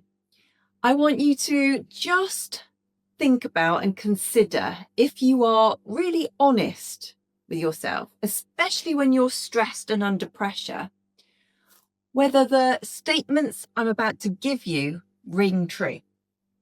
So I want you to categorize it as never true, rarely true, sometimes true, often true, or very true of you. Okay, hope that makes sense. So if I were to ask you the question, the first one, I delay starting or finishing tasks because I want to be absolutely sure they're just right. Is that never true, rarely, sometimes, often, or very true? Just write them down and we're going to analyze them later. And then the next one we're going to move on to is I feel uncomfortable delegating because others won't meet my standards. Is that never true, rarely, sometimes, often, or very true? Write it down. And then the next one, I notice mistakes more than achievements in myself and others. Is that never true, rarely true, sometimes, often, very true. Okay, got that? Number 3, and I tie my worth to how well I perform or achieve. Is that never true, rarely, sometimes true, often true, or very true? All right, next one. I struggle to celebrate wins because I focus on what could be better. Is that never true, rarely, sometimes, often, or very true? And 5, I often overwork and over-prepare to avoid criticism or failure. Is that never true, rarely true, sometimes true, often true, or very true? Okay? And then even when something is objectively good, it rarely feels good enough to me. Does that sound familiar? How does that phrase stand for you? Is it never true, rarely true, sometimes true, often true, or very true? And now I want you to add these scores to them. So if you said never, put a 1, rarely 2, sometimes 3, often 4, and always is 5. And then I want you to add up all of those scores for a moment. And then that will tell you where you are. So 7 to 14 is low perfectionist traits. 15 to 24 is mild to moderate, which is telling you to be careful, as the more success you have, the more pressure you will likely be under. And these scores are likely to increase. So it's a warning for you. 25 to 35 is strong perfectionist traits. These are likely to be impacting your energy, your stress, leadership, and performance levels at work and at home in general. So I urge you to be really mindful of this. And now we need to understand, at what cost is it having on you, others, and the business? So let's move on to that. So let's explore the time leakage that perfectionism causes. Each week, I want you to add up how many extra hours do you think you spend on things like overchecking your work, tweaking things that aren't good enough, procrastination, so delaying those decisions until you feel 100% certain, doing or redoing tasks you could have delegated, or any other pattern holding you back. And then add them up. And then multiply them by the number of weeks you work. Remember, as a business owner, I need you to be honest. We work more than we really should do. And that includes the work you do when you're meant to be off, such as at weekends, holidays. So I would suggest your overall equivalent working weeks is probably about 48 weeks a year, even if you do take 6 weeks off a year. And so now I want you to multiply that up over the number of weeks you work, and that is your annual time lost. For example, if you lost 1.5 hours per day, which is easily done if you're a perfectionist, you won't even realize you're doing it. That's equivalent to 360 hours per year. Now let's look at the financial cost, and we can calculate your realistic hourly value as a founder. So what you're expecting or wanting to charge yourself, not what it equates to at the moment due to all the perfectionism that you're doing. No, this had better be much higher than any of your team. So it's a really good check to see where you are. For example, I pay out to my team and agencies that I work with between £33 and £200 per hour. And my business coach is £450 per hour. So you need to be charging your worth. So let's say your hourly rate is 150. That's based on someone earning the equivalent of 250,000 per annum. You would lose about 54,000 a year based on the 1.5 hours per day lost to perfectionism. Now consider the cost to your energy. Out of 1 to 10, I want you to rate the following: 1 being low and 10 being high. What's the energy cost to, first of all, your mental fatigue from overthinking? Then secondly, your stress from high self-pressure. And thirdly, difficulty switching off and decision making. Is that exhausting for you? Are you fed up with the load that you're dealing with, all those decisions? And then I want you to add them all up. And if you're above 20, it's saying that your nervous system is likely to be working in survival mode. This has a knock-on effect on your creativity, your strategic thinking, and high-level leadership capacity. The next step I want to explore with you is the hidden negative impact on the business. I want you to consider the following and add a cross for everyone that applies to you. So you ready? So the first one is that I struggle to delegate. Second, my team relies on me for final decisions. Then I feel like I've become the bottleneck to the business. That's number 3. Number 4, I rarely feel satisfied with results. 5, I work longer than my team. 6, I struggle to celebrate wins. Now think of all these as extra taxes on your scalability. These are what keep you at a level. And no matter how much extra work you're doing, you will still stay stuck at that glass ceiling. So now the reality check. If you're losing 7.5 hours per week at a founder value of £150 per hour that we talked about, that's £54,000 per year in hidden costs. And that's just from you, not to mention the energy cost and the hidden business impact. And your perfectionism won't stay contained. It ripples through your entire team. People get cautious. They second guess themselves too. They become fearful of letting you down or fearful of failing and being judged or not being seen as good enough. So they get caught in that perfectionism trap too.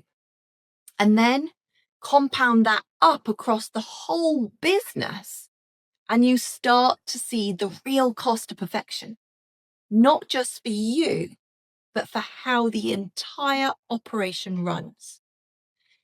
And that excludes the cost to your health, relationship strain, burnout and health risk, and the opportunity costs from slow decision making or team creativity. So it really is something that we need to address. Do you agree? Type change in the comments now if you want to explain that that is something that you would like to change. And then we can move on and work out where does it all come from.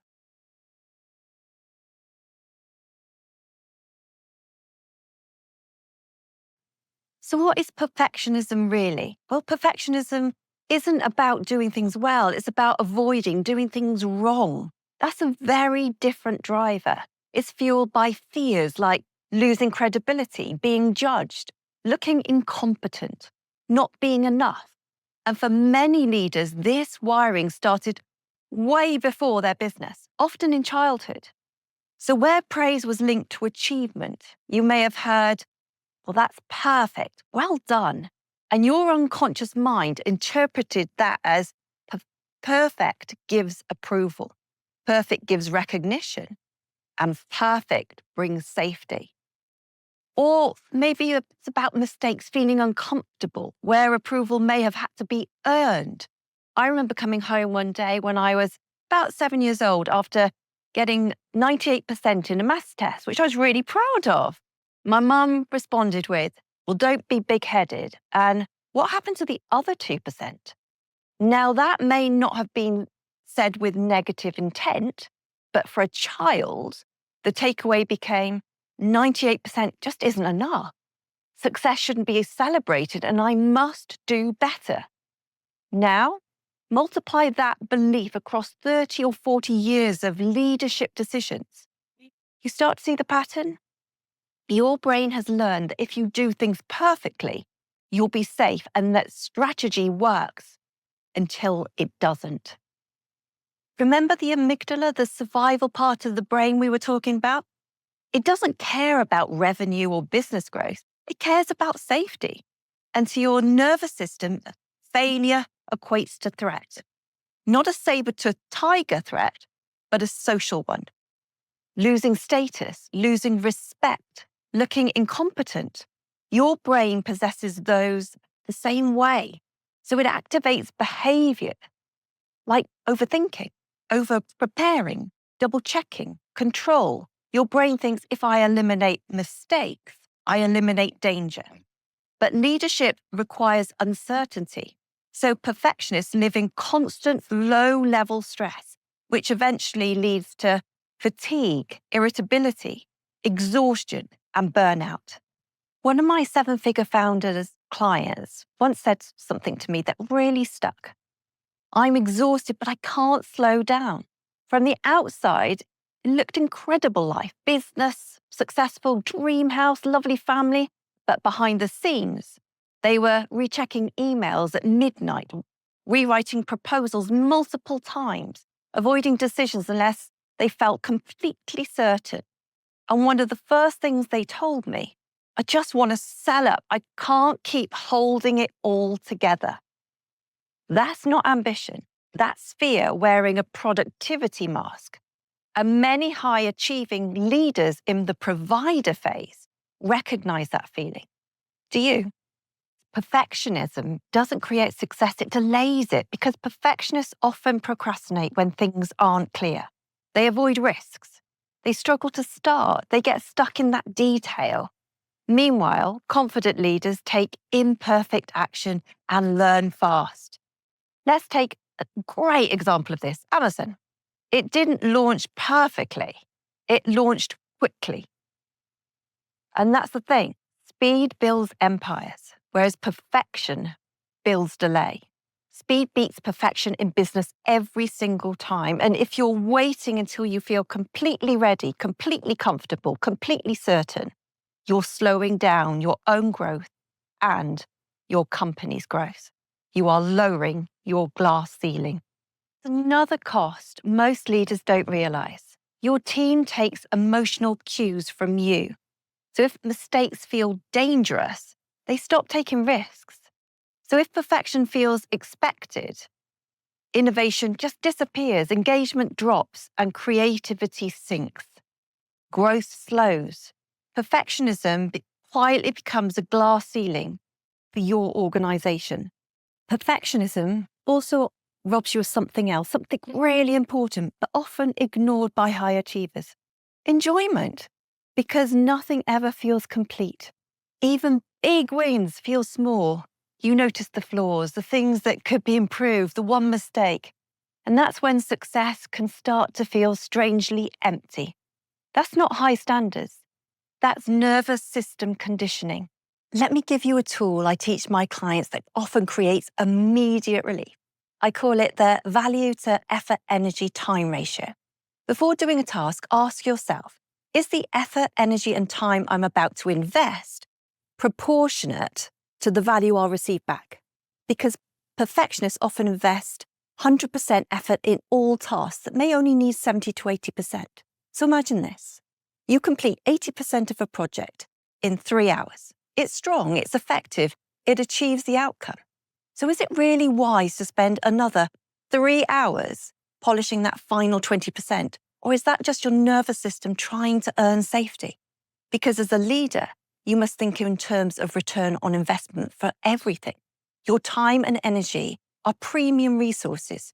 You can't create more time, and leadership becomes very difficult when your energy is depleted. So sustainable success comes from value-based decisions, not perfection-based ones. So instead of asking, how can I make this perfect? Ask, what level of quality achieves the goal? What's enough? And where is my input most valuable? And what creates the biggest return? So consider this. Perfectionists maximize effort, but elite leaders maximize value. That's the shift. Sure, your mind is firing on all cylinders with all the information that you're learning at the moment. So let's keep the momentum going, shall we? And those neurological pathways firing. As we tackle another killer of a root cause of burnout. So let's delve in. I'd like to ask, have you ever achieved something really big? A promotion maybe, or a successful business milestone? an award, recognition from others.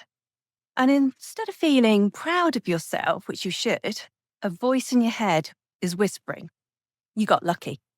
You could have done a lot better than that. And soon they'll realise you're not as capable as they think you are. If that sounds familiar, you're not broken. You're likely experiencing imposter syndrome. And here's the surprising part. Imposter syndrome affects over 70% of people, and it's especially common in high achievers. So if you're a founder, CEO, or ambitious leader feeling this way, you're in very successful company. I've been very lucky to spend time and meet some incredibly successful entrepreneurs. Recently, I had the privilege of interviewing Sarah Davies, a dragon off the hit show Dragon's Den, here in the UK at a conference, and she has been so successful in life, a multi-millionaire for decades before going onto the show.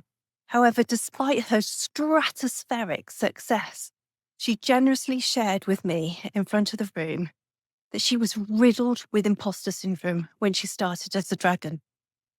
Surprising, isn't it? It's interesting that despite our successes, we still feel imposter syndrome. And evidence shows, with over 1,000 leaders that I've worked with to date, quite a lot, the more successful we become, the bigger our imposter syndrome gets. It grows and grows, which is ironic and makes no sense logically, does it? As the more success we have greater proof that we are good at what we do. But we just don't feel it inside. So you may be wondering, why is this? Why do we do that? Well, let me explain. We have an image and we have an identity. And as we start our journey, it's down here, it's quite close. But that gap between our image and our identity gets bigger. It gets more and more extreme. And the distance between them really increases the more successful we are. So that's the identity image gap, and it gets wider. And this is where the imposter within us thrives. And this I see more and more and more with those who are reaching that next level success. Does that make sense? And this is what makes us authentic and relatable. And it's really good for teams to realise that it's not just them feeling an imposter within the team, as those at the top also feel it too. This understanding is really encouraging to know and eye-opening for employees to realise that the leaders also have that. It helps them understand if their boss's behaviour is surprising at times. Realising we all have insecurities can be the reason for our less helpful behaviour at times. So what is imposter syndrome? Well, imposter syndrome is when we discount or diminish obvious evidence of our abilities, our skills, our successes. It's not about capability, it's about perception. And you can be highly competent, successful, and respected, yet internally feel like a total fraud. You overthink, you have self-doubt, you assume others are far more capable than you. And the irony? The people who don't question themselves are often the ones with less self-awareness. So high achievers tend to have imposter syndrome because they care deeply about doing well. They are driven. So this isn't just a confidence issue. It's a burnout accelerator because when you feel like an imposter, you overwork to prove yourself. You struggle to switch off. You fear mistakes. You avoid visibility and procrastinate on big decisions. You become the bottleneck in business, and eventually the nervous system just stays stuck in survival mode. And that's not great. Success starts to feel heavy instead of fulfilling. And I know this personally. So research from Brené Brown shows that people who feel worthy, what she calls wholehearted people, they share these key traits, and they believe they are worthy of love and belonging. They allow themselves to be imperfect. They practice self-compassion. And they embrace vulnerability as strength. And they let go of the need to control everything. Whereas people with imposter syndrome, they fight their vulnerability. They're always in battle mode. They try to be perfect and in control and predict every single thing. But here's the reality. Growth requires imperfection. And leadership requires vulnerability. And success requires adaptation. So imposter syndrome comes in 5 types. So let's see which one you relate to. Number 1 is the perfectionist. So we covered this already, but basically it's when you set unrealistically high standards. And if it's not 100%, you feel that you failed. You micromanage. You struggle to delegate. So how do you rewire the perfection? Well, the aim for 80%, not perfection, is really vital. And celebrate progress and take action before you are feeling totally 100% ready. Type 2 is the workaholic, the superwoman, the superman. You feel like a fake. So you work harder to compensate with late nights, constant emails, difficult in relaxing, running around saving the day, saving others, and always saying yes to everything. Sound familiar? So how do we rewire from superhero? Well, we need to validate ourselves internally. We need to stop putting our value in other people's hands. We need to protect our energy, not just our time. And remember, burnout has a cost on you and the business. So learn to say no in a way that gets a win for everyone. And the great news is that I've created a really powerful framework that deals with many of the issues that we've talked about already. And I'll cover this later on. In the meantime, let's just tackle type 3, the natural genius. Does this ring true for you? Not so much for me. You're used to succeeding easily. And if something feels hard, you feel shame. So perhaps you catch yourself just avoiding challenges outside of your comfort zone in case you're not going to be able to do it properly. So what can you do to rewire this person? Well, remember, intelligence is about adaptability based on learning and evolving. You need to see yourself as a work in progress because we all are. And we need to learn from setbacks. Then we've got 4, the soloist. You avoid asking for help because it feels like a weakness. I'll do it myself. And so to rewire that, we need to ask for help, even as a leader. Collaboration, after all, accelerates growth. Then we've got the expert 5. The measure yourself by your knowledge. You feel that you never know enough and you delay action until you fully understand and ready. To rewire, you don't need to know everything. You've got to learn as you go and adapt. Share what you know now and then move on. So here are some simple shifts you can start today. 1, keep a list of achievements. 2, speak your doubts out loud. They often sound really irrational, quite stupid, don't make sense really. 3, stop mind reading others' opinions. You can't do that. No one can mind read. And focus on the facts, not feelings. And also get a mentor or a coach to keep you on track. And for leaders, you need to create a safe space, to create that psychological safety for others to be able to open up. Reinforce strengths and avoid the response, we'll just get over it. But here's what most people miss. You cannot outthink imposter syndrome because it lives at the unconscious level. It's wired from past experiences, beliefs and emotional memories. And that's why mindset tips alone don't create lasting change. Real transformation comes from rewiring those foundations, removing shame, releasing fear, installing new empowering beliefs. When that happens, confidence feels natural, action feels easier, success feels safe. So if you're a high-achieving leader or a founder who knows you're capable of so much more, but something internally keeps holding you back, that's exactly the work I specialize in, and you're in the right place. Because remember, you're not an imposter. You're a high performer whose brain just needs rewiring. So now we understand what categories we fit into as an imposter. It's great self-awareness. It's a great start. But we need to address all the causes and learn how to fix them. And therefore, we need to move on. Are you ready for the next section?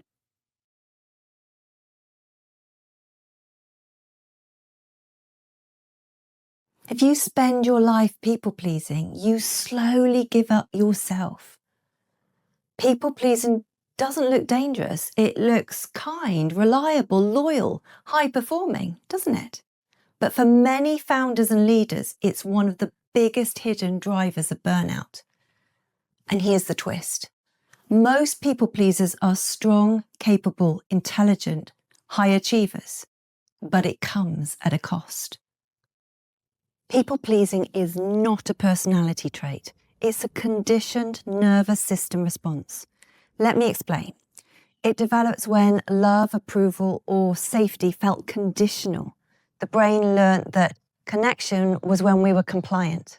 And from prehistoric times, rejection meant death. So being cast out of the tribe meant that your chances of survival were minimal. So your nervous system equates disagreement with danger. That's why the fear of rejection is one of the deepest fears we carry as humans.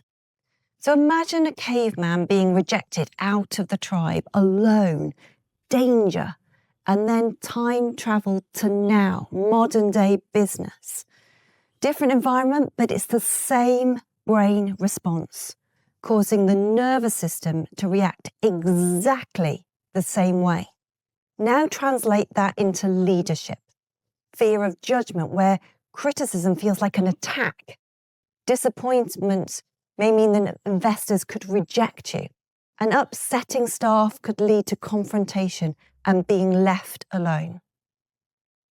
Different times, different environments, but exactly the same response and feeling.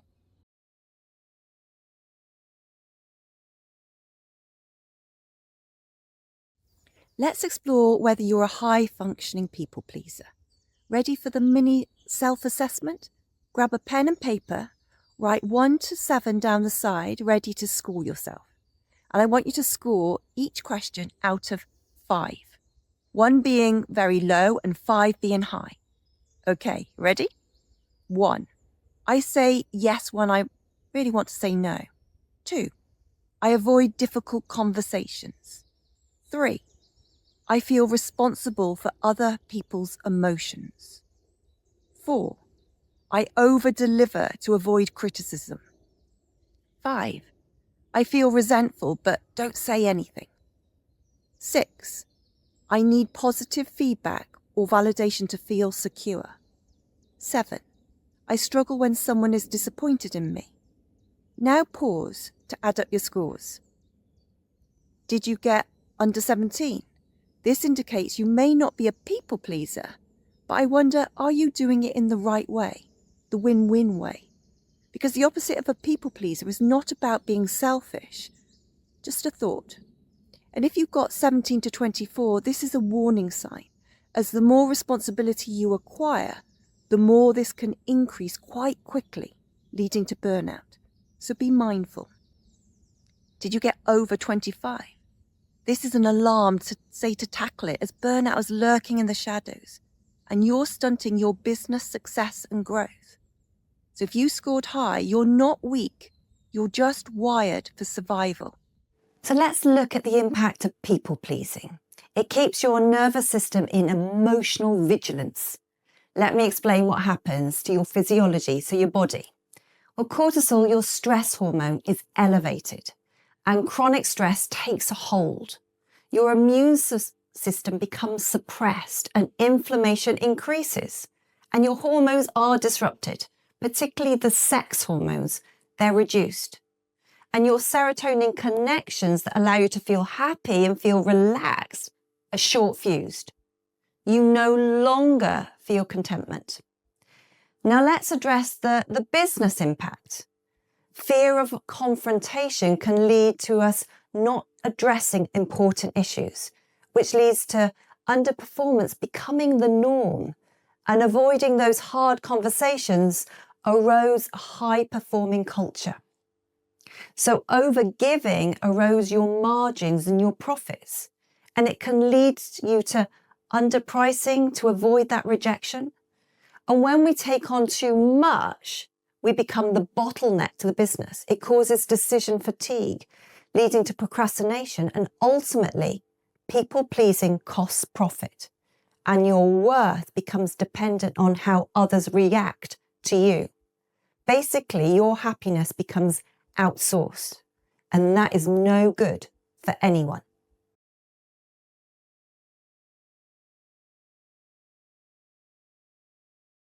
Never put your value in someone else's hands. Other people are operating from their own insecurities, their own skewed rulebook, their own jealousy, and their own limitations and shortcomings. What they're battling with internally and the situations you're probably totally unaware of. And here's something I tell every client. It is not anyone else's responsibility to make you feel secure or happy. It's yours. And similarly, it's not your responsibility to fix, save, or make anyone else happy either. Let that sit for a moment and think what you could do to change.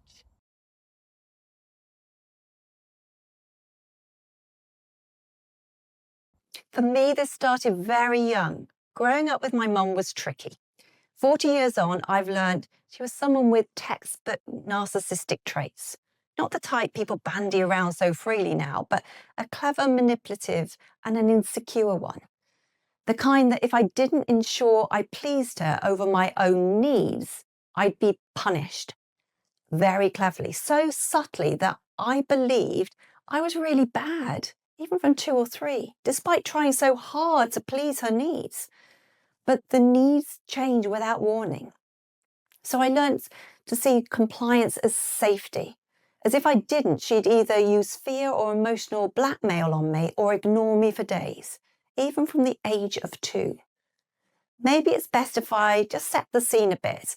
It may help you recognise something of your past in mine. So I'm a farmer's daughter and I grew up on a farm, and I feel very lucky about that, next to my grandparents and my aunt on my dad's side, who I adored. But Mum hated my aunt, and the feeling was pretty mutual. All I wanted, though, was for everyone to love each other.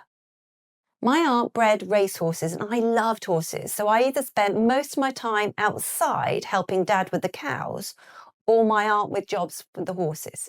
Plus, I loved spending time with my grandparents. And Grampy had Alzheimer's all my life, and he lived at home. And us kids were used to calm him down when he'd get aggressive because he was scared. So we went around a lot to help. Plus, my aunt is incredibly good fun, slightly mad as a hatter, but her energy is contagious and everyone loves her. She would let me do her hair and her makeup whenever I fancied, even if she was going out. Something my mum understandably wouldn't let me do ever, as she needed to be perfect at all times. My mum was very jealous of our relationship. And so if I went around to their house, she'd not speak to me for a few days. And this was so confusing, as I was told family was the most important thing by her. Yet I was being punished for doing just that. So my nervous system learned something very powerful. In order to be safe, I must keep everyone else happy above myself, as otherwise it was dangerous. And this was the seed I watered and nourished for 35 years of my life. Over-functioning, over-giving, overdoing everything for everyone else. But then I'd feel let down and disappointed and resentful when others never tried making me as happy as I tried them, or going that extra mile every single moment for every person I met or knew.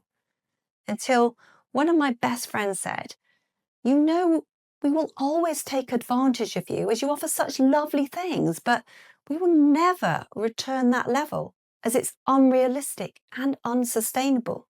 And then she threw a curveball at me and advised, and you're doing it for you, not us. Well, as you can imagine, this floored me. I felt like I'd been stabbed through the heart. I was so upset, but she was absolutely right. I was stupid the amount I was giving others. It was unsustainable. That's why I kept burning out. What would be interesting if you could comment if you've learned that love had conditions or people pleasing kept you safe in the past too. And if it does relate to you, know you're not alone, but you can change. That moment is what led me to develop my value to time, energy, effort ratio.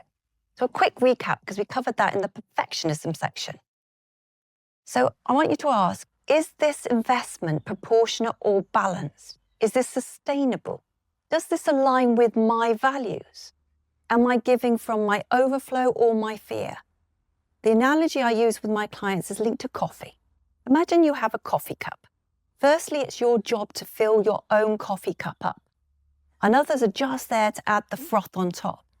It's never their job to fill yours up, just as it's never yours to fill theirs up. All we are to one another is the fun froth on top. So think of this before you say yes to others.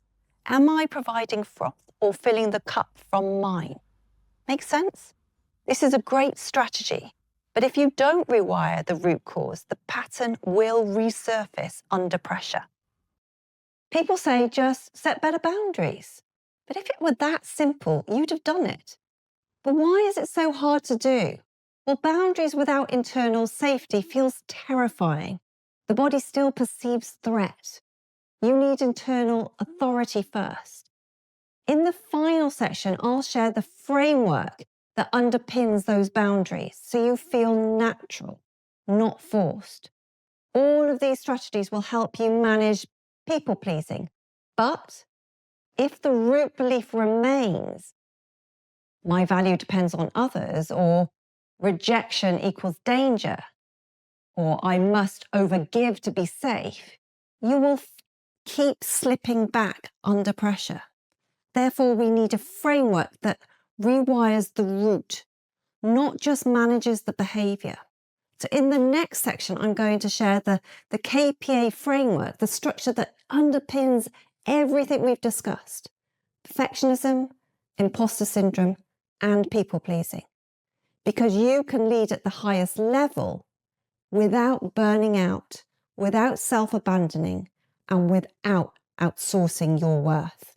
So we've explored 3 major patterns that trap many successful business owners under extreme pressure: perfectionism, imposter syndrome, and people-pleasing. And if you're honest with yourself, you may have recognized some of those patterns in your own thinking. The good news is this, that none of these are personality flaws.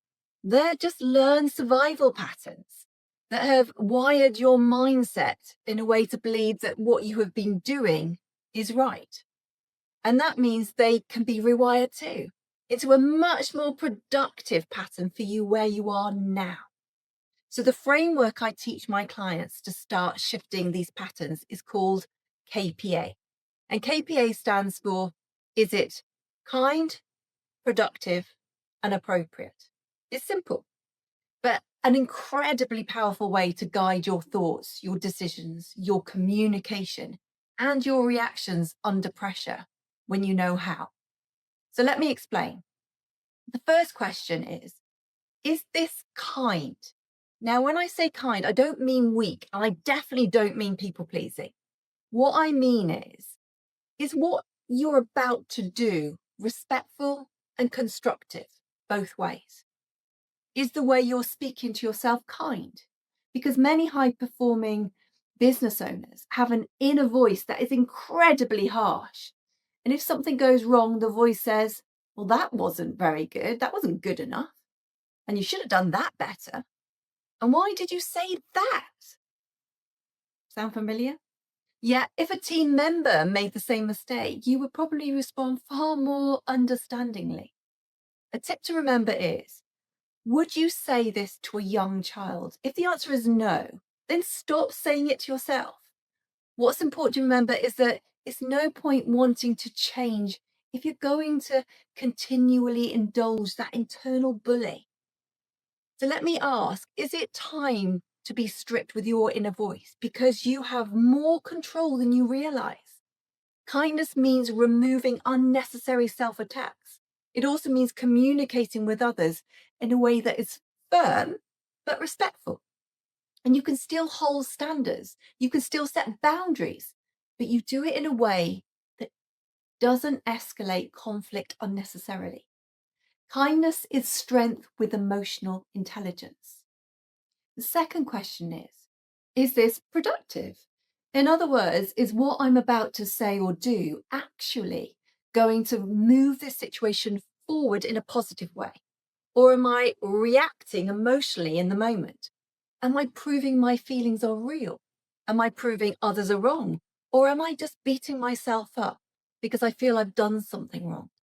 Many of the behaviors that come from perfectionism, imposter syndrome, and people pleasing are unproductive responses to pressure.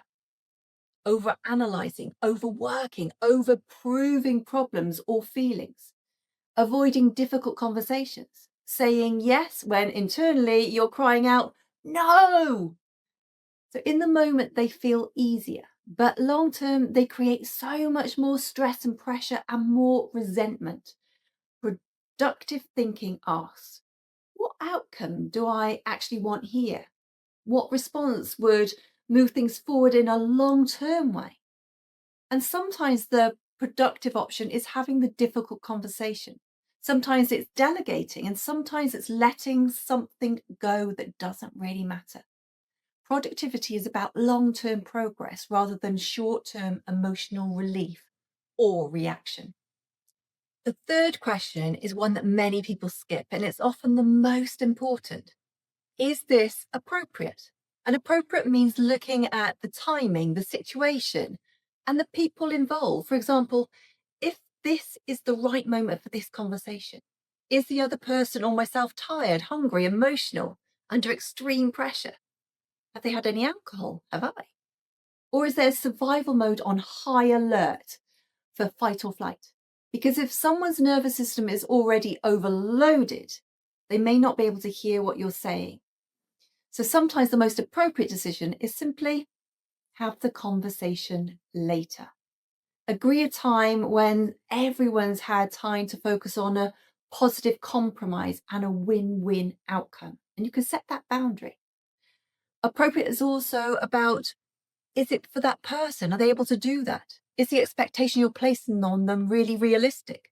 Because not everyone thinks the same way as you do. Not everyone has the same emotional awareness.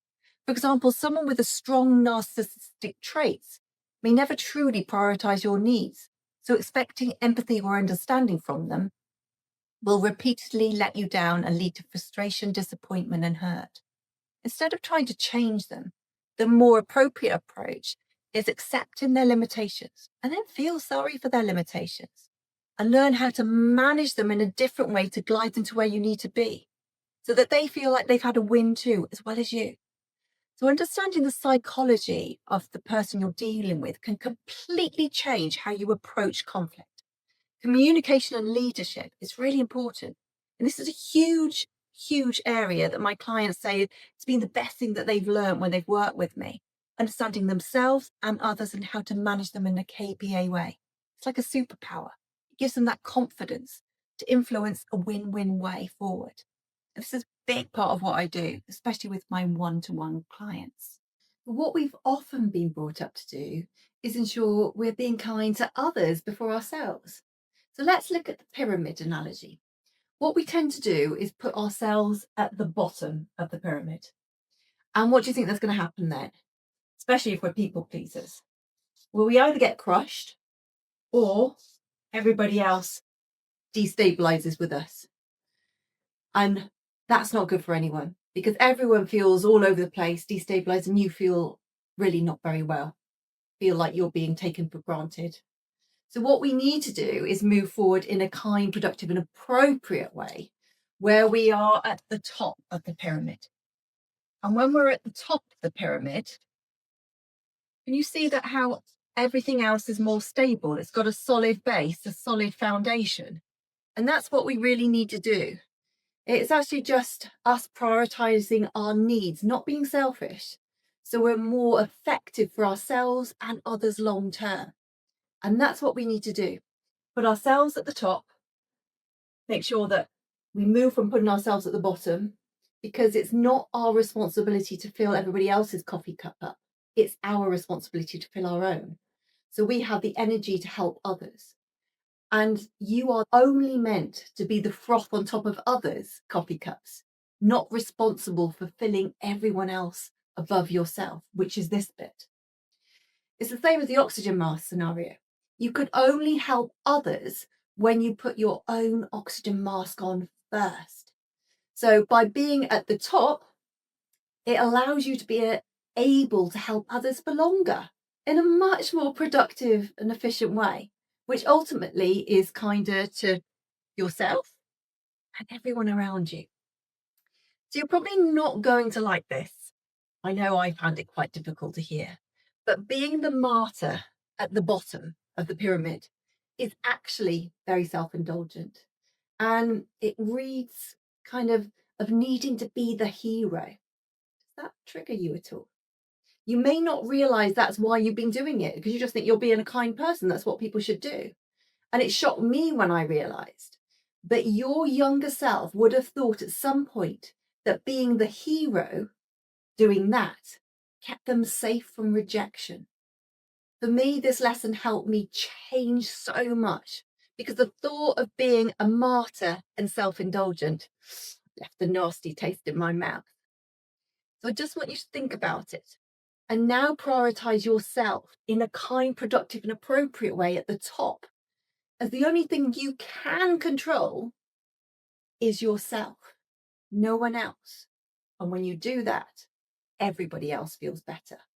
So think of it as almost your duty to look after yourself, because everyone else under you then feels really good being around you, and you feel good too. Now, here's the key rule with this framework that keeps you at the top of that pyramid. You apply KPA to yourself first. Therefore, before reacting to any situation or anything else, ask yourself, is the way I'm responding kind to myself long term?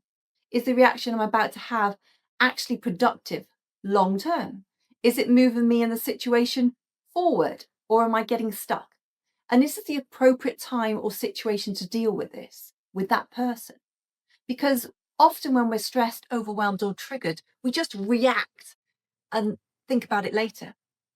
But it comes back and bites us on the butt. KPA slows us down. It brings that prefrontal cortex back online, and it allows you to respond from clarity rather than that survival mode.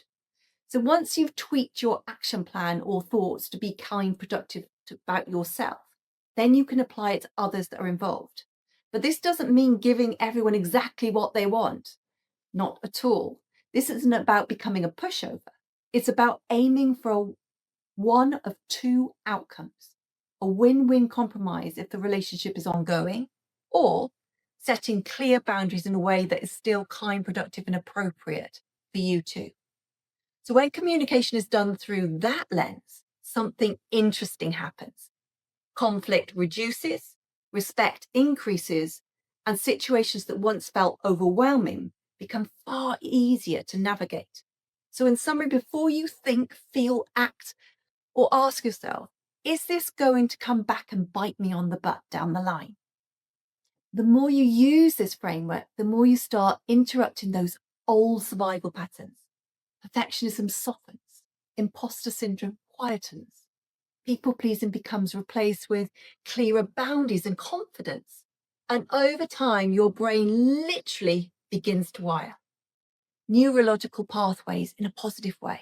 What once felt uncomfortable starts to feel natural. You begin operating more consistently, more success mode instead of survival mode. It's an exciting time ahead of you, a calmer, more confident and productive you. You can love your life in the balance you deserve. Exciting? Now you've learned all of this, let me be honest with you. If you go back to normal life and don't use it, and continue doing what you've always done, this won't work.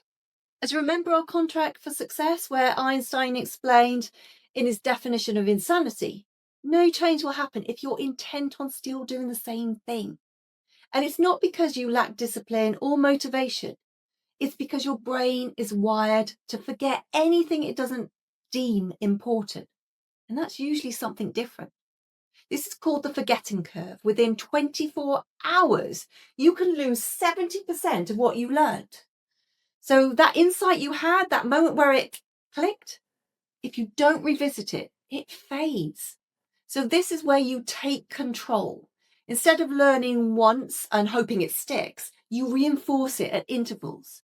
1 day, 3 days, 7 days, 14 days, 30 days. And each time you revisit it, you strengthen the pathways. And this is how you stop consuming and start rewiring. Because the success isn't built on what you learn once. It's built on what you repeat until it becomes automatic. So don't just watch this once, schedule it, revisit it, apply it. So if you haven't saved it already, do it now before you forget. And that's how this actually works. So if you look at the graph here, you can see that each time you revisit it, you're getting more and more long-term learning. It's rewiring. Each time you keep rewiring it, it gets more and more into your long-term memory.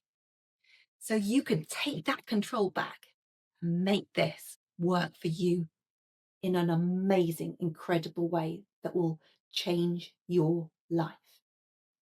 So before we finish, let's just take a moment to recognize how much we've actually covered together in this video. Because if you watched all the way to this point, you've already started doing something many leaders never take the time to do.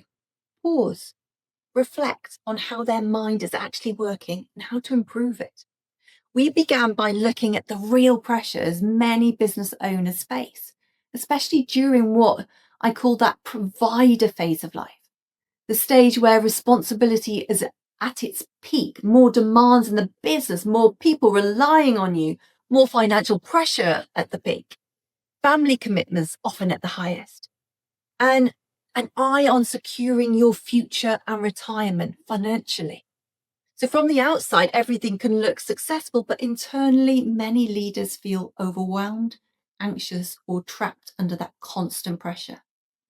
We then explored some of the big myths around pressure that can lead burnout if unchecked. For example, the belief that burnout only happens to weak people, when in reality, it happens far more often through driven responsibility, high-achieving individuals. And that's why it's called the curse of the strong. We also looked at how the brain still carries ancient survival wiring from prehistoric times. Back then, the job's brain was simply to stay alive, to conserve energy. But today we don't have saber-toothed tigers chasing us. Instead, the brain scans for problems and risks and threats at work, our finances, our reputation, and our relationships. Which means many successful leaders spend large parts of their day unknowingly operating in survival mode rather than success mode. We then looked at the power of the mindset and the mind-body connection, which is very powerful, because your thoughts aren't just ideas. They create chemical responses in your whole body. What you think affects how you feel, and how you feel affects how you perform, which means the thoughts you repeat every day literally influence your stress levels, your energy, and your productivity. This is why I often say feelings prove nothing. Just because your mind tells you something is true doesn't mean it actually is. Your brain is constantly trying to protect you, not necessarily help you grow. They're different. We also explored how changing your language changes your emotional state. The words you use about yourself, your business, and your challenges shape how your brain interprets those situations. For example, saying, "This is impossible," creates a very different internal response than asking, "How can I solve this?" Language directs focus, and focus shapes outcomes. We also looked at the wristband exercise, which highlighted that just how quickly negative thoughts can become automatic habits. The moment you catch yourself thinking that way, that's destructive or unhelpful, you change it from one hand to another. It sounds simple, but what it does is train awareness, because you cannot change patterns until you first notice them and own them. And many leaders are surprised how often their mind slips into self-criticism, worry, worst-case scenario thinking. We also explored something I use with many clients in business decision-making, the value to effort, energy, and time ratio. Before committing to something, ask yourself, is the value of the outcome proportionate to the effort, energy, and time I'm about to invest? This is so powerful because it interrupts that perfectionism and overworking, which are two of the biggest drivers of pressure for business owners. We then explored the 3 most common psychological patterns that create ongoing pressure for successful leaders: perfectionism, imposter syndrome, and people pleasing, all of which are rooted in that survival-based thinking. Perfectionism tries to protect you from failure. Imposter syndrome tries to protect you from judgment. And people pleasing tries to protect you from rejection. But ironically, these patterns often create the very stress, pressure, and exhaustion they're trying to avoid. And finally, we explored the solution, the KPA framework, asking yourself, is this kind? Is this productive? Is this appropriate? Using it first with yourself, and then when navigating conversations, expectations, and boundaries with others. Because when you start responding to situations through this lens, something powerful happens. You stop reacting from survival mode and start responding from clarity, leadership, and emotional intelligence. So the big takeaway and the most important thing to remember from all of this is your brain is not fixed. It is constantly evolving and changing. Every thought you repeat, every behavior you practice, every belief you challenge, it gradually rewiring your neurological pathways, which means the patterns that currently feel automatic today can be something completely different tomorrow. Does that sound good? When you start applying these principles consistently for life, you'll begin to notice several changes. Life feels easier. Your emotional reactions calm down quicker. Your relationships improve. Your decision making becomes clearer. And interestingly, your productivity and your business performance increase because you're no longer wasting energy fighting your own mind. This DIY route to rewiring requires you to commit to this change 100% and be accountable to yourself. It also requires you to be strict with yourself and catch your negative thoughts and behaviors and apply these lessons and strategies.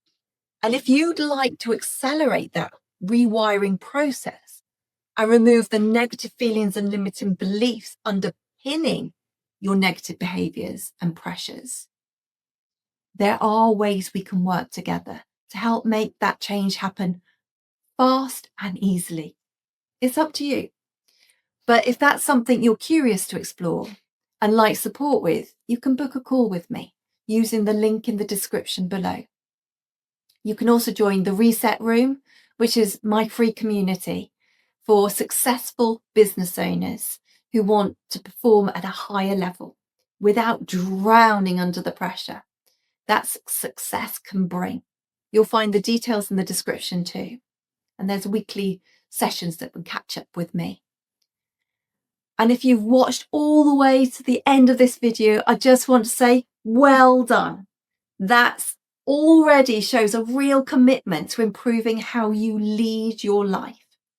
This simple action will be rewiring your mindset each time you watch it. So use it as a useful tool to keep reinforcing your positive changes. And if you're ready and committed to move away from survival wiring for good and into success mode easily, drop the word success in the comments below. And if you'd like another video on how to manage different personality types more effectively, type manage, and I'll create that for you next. Or let me know any other business mindset videos that you'd enjoy learning about. Something that you're just struggling a little bit with. And thank yourself for prioritizing yourself from now on, and look forward to seeing you in my reset room or chatting with you on a call very soon. Look forward to seeing you soon. Enjoy the rewiring.